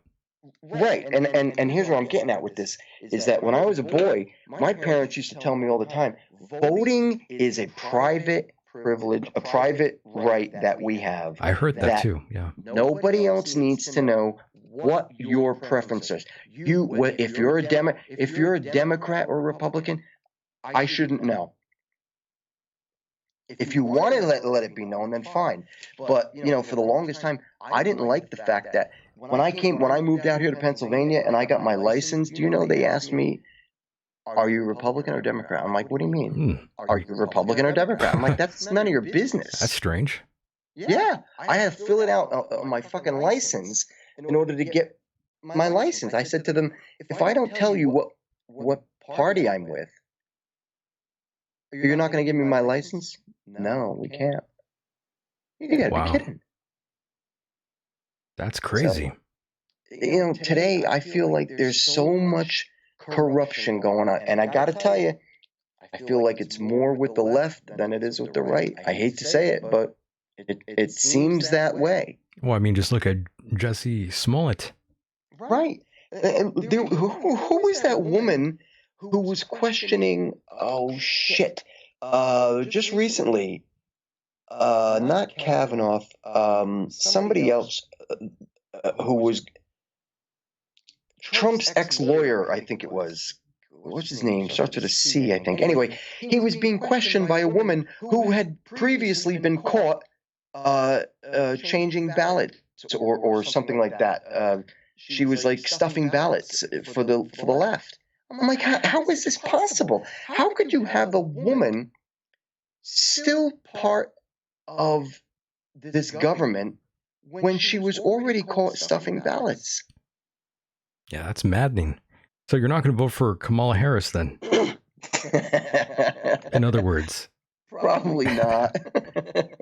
Well, Joe Biden is leading the pack, and he's beating out Bernie Sanders, who's also in second there, and we all know Bernie about Bernie Sanders. Come on, Bernie is an idiot. He's I've heard that before, a bigger too. idiot than him is that stupid AOC idiot from New York City, the bartender. Oh, we gotta get rid of cows and airplanes, and the whole world is gonna die in 12 years. Oh, Shut you mean the fuck up? What an idiot! You're talking about AOC? AOC, yeah. Yeah, she's an interesting lady. She is stupider than a doorknob. Yes, she's an interesting one indeed. And of course, there's Beto O'Rourke. That madman. Hang on, Michael. I got to ask you this. Go ahead. Now you know who Nancy Pelosi is, right? Of course, I know that witch. One of the richest women, okay, in America. All right, her and her husband. Can you imagine what was going through her mind when AOC said, "We've got to start taxing the rich. We've got to take away from them." And, they're making too much. Could you imagine what was going through her mind? This is a woman who's, got a huge fortune, walls around her house. She's very wealthy. What's that? She's very wealthy. She sure is. She's got walls around her house with security guards who have guns. And yet, she doesn't want the wall on Mexico. But, so this woman has got all this money. And now they've got this dumb moron stating that the rich have to give things up. Could you imagine what was going through her mind? Like, what have I done? I don't think she was too happy. And you're talking about Alexandria Cortez, indeed. Yeah, Aok. Right. That's funny. I'm going to have to start calling her that now. Aok. Yeah, I mean, she's very strange indeed, but not as strange as that Beto O'Rourke guy. He's somewhere on top of a table yelling right now. Oh my goodness, I've heard about him. He's a madman. Fruitcake. You know what? Listen, man, I gotta say one thing. I wish the world could be a better place. I do too. Fuck the world. I wish this country could be a better. Fuck the world. This country. This is where I live. America, the greatest fucking country in the world. I wish things could be so nice and pleasant. But the fact of the matter is, we just don't live in that kind of world, and we never will. We never will. It's just how humanity is. We have been fighting for 20,000 years since we were cavemen. Yes, and it just seems like that's just going to keep going on and on. The crisis around the world doesn't seem to ever stop. I guess it's too profitable. Yeah. Someone's making a lot of money out there. And it's not me or you, Mike. That's right. I'm not making a dime. I am busted right now. I really am. I'm not kidding. I'm busted. I'm like selling my artwork and T-shirts and artwork just to and records just to get some money. Yeah. I understand how all that goes. Yeah. But got to be strong. Yeah. Got to keep hustling. You're right. Got to keep pushing forward. Absolutely right, Michael. Oh, yes. So, Mike, I do want to thank you tremendously for being a part of the program yet again. It's been a fun time once again here. It's pretty crazy how fast this went by. Almost 4 hours here. Ugh. Can you believe that? Yes. Damn, it's been that long. Yeah, it was a long 2 hours. What a show. Yeah, I want to say thank you very much, Michael. It's always fun, and it's always an honor to do this show with you. I really appreciate it, and I love doing it with you. Yeah, that was amazing. Thank you so much, Mike. Thank you for having me. Yeah, we'll do it again, Mike, in the near future. And again, thank you from all of us out here who really do appreciate you each time you grace us with your presence, Mike. I'm sure I made a lot more enemies tonight. That's okay. That's the fun part. Well, in any event, let me just sign off by saying, Empire Hideous is going to be playing some gigs here on the East Coast. If anybody is interested in knowing what's going on, just go to Hideous Myke Facebook page. Hideous Myke, and Myke is Myke. So it's Hideous Myke Facebook page. That's my fan page. And there's also MykeHideous.com. And probably in the next week or two, I'm going to have a new website up of my artwork and photography called HorribleArtwork.com. Very nice. So once again, Mike, thank you so much for being here. And Thank you, buddy. For those that are curious, the name of his book, King of an Empire to the Shoes of a Misfit, 2nd edition, The Memoirs of Myke Hideous. Find that at Amazon.com, right? No. Only through my MykeHideous.com. MykeHideous.com. Sorry about that, folks. Go there, That's okay. Get the book. It's going to be amazing. You'll like it. It's a fantastic book. I have it. I think it's amazing. Great stuff, Mike. Always an honor and a pleasure to have you on board here. And we'll do this again. Anytime, Michael. I'm always here for you. Let me know. Thank you so much, buddy. I'll talk to you soon, all right? Take care. Good night. Mahalo. And there he goes, ladies and gentlemen. That was Mr. Myke Hideous, a great man, a great guest indeed. And of course, it's that time to wrap up the program here again, boys and girls. That was amazing. And of course, I do want to thank the international listeners out there in the UK, Canada, Australia, Netherlands, France, Ireland, Sweden, Spain, and Germany. Really appreciate all of you great people out there, and also would like to thank Deprogrammed Radio and all of you in the chat room. It was fun. I hope you enjoyed that one. And of course, keep in mind, if you enjoy the program and want to help fund the program, please go to michaeldecon.com, right-hand side of your screen, and hit that little donate button. Would appreciate that tremendously. I would like to thank the chat room once again for all the fun and entertainment. And for those who are listening on a replay, keep in mind every Saturday night, 7 p.m. Pacific Standard Time, 10 p.m. Eastern Time, you can catch this little shindig live and direct on YouTube. And of course, later on in the replay, make sure to subscribe on iTunes and Google Podcasts, I think it's called, and all sorts of various podcast platforms, ladies and gentlemen. Please go to michaeldecon.com for all that information. I'm Michael Decon, and with that said, the world is a mysterious place, and life itself is a mystery. Until next time, good night, everybody.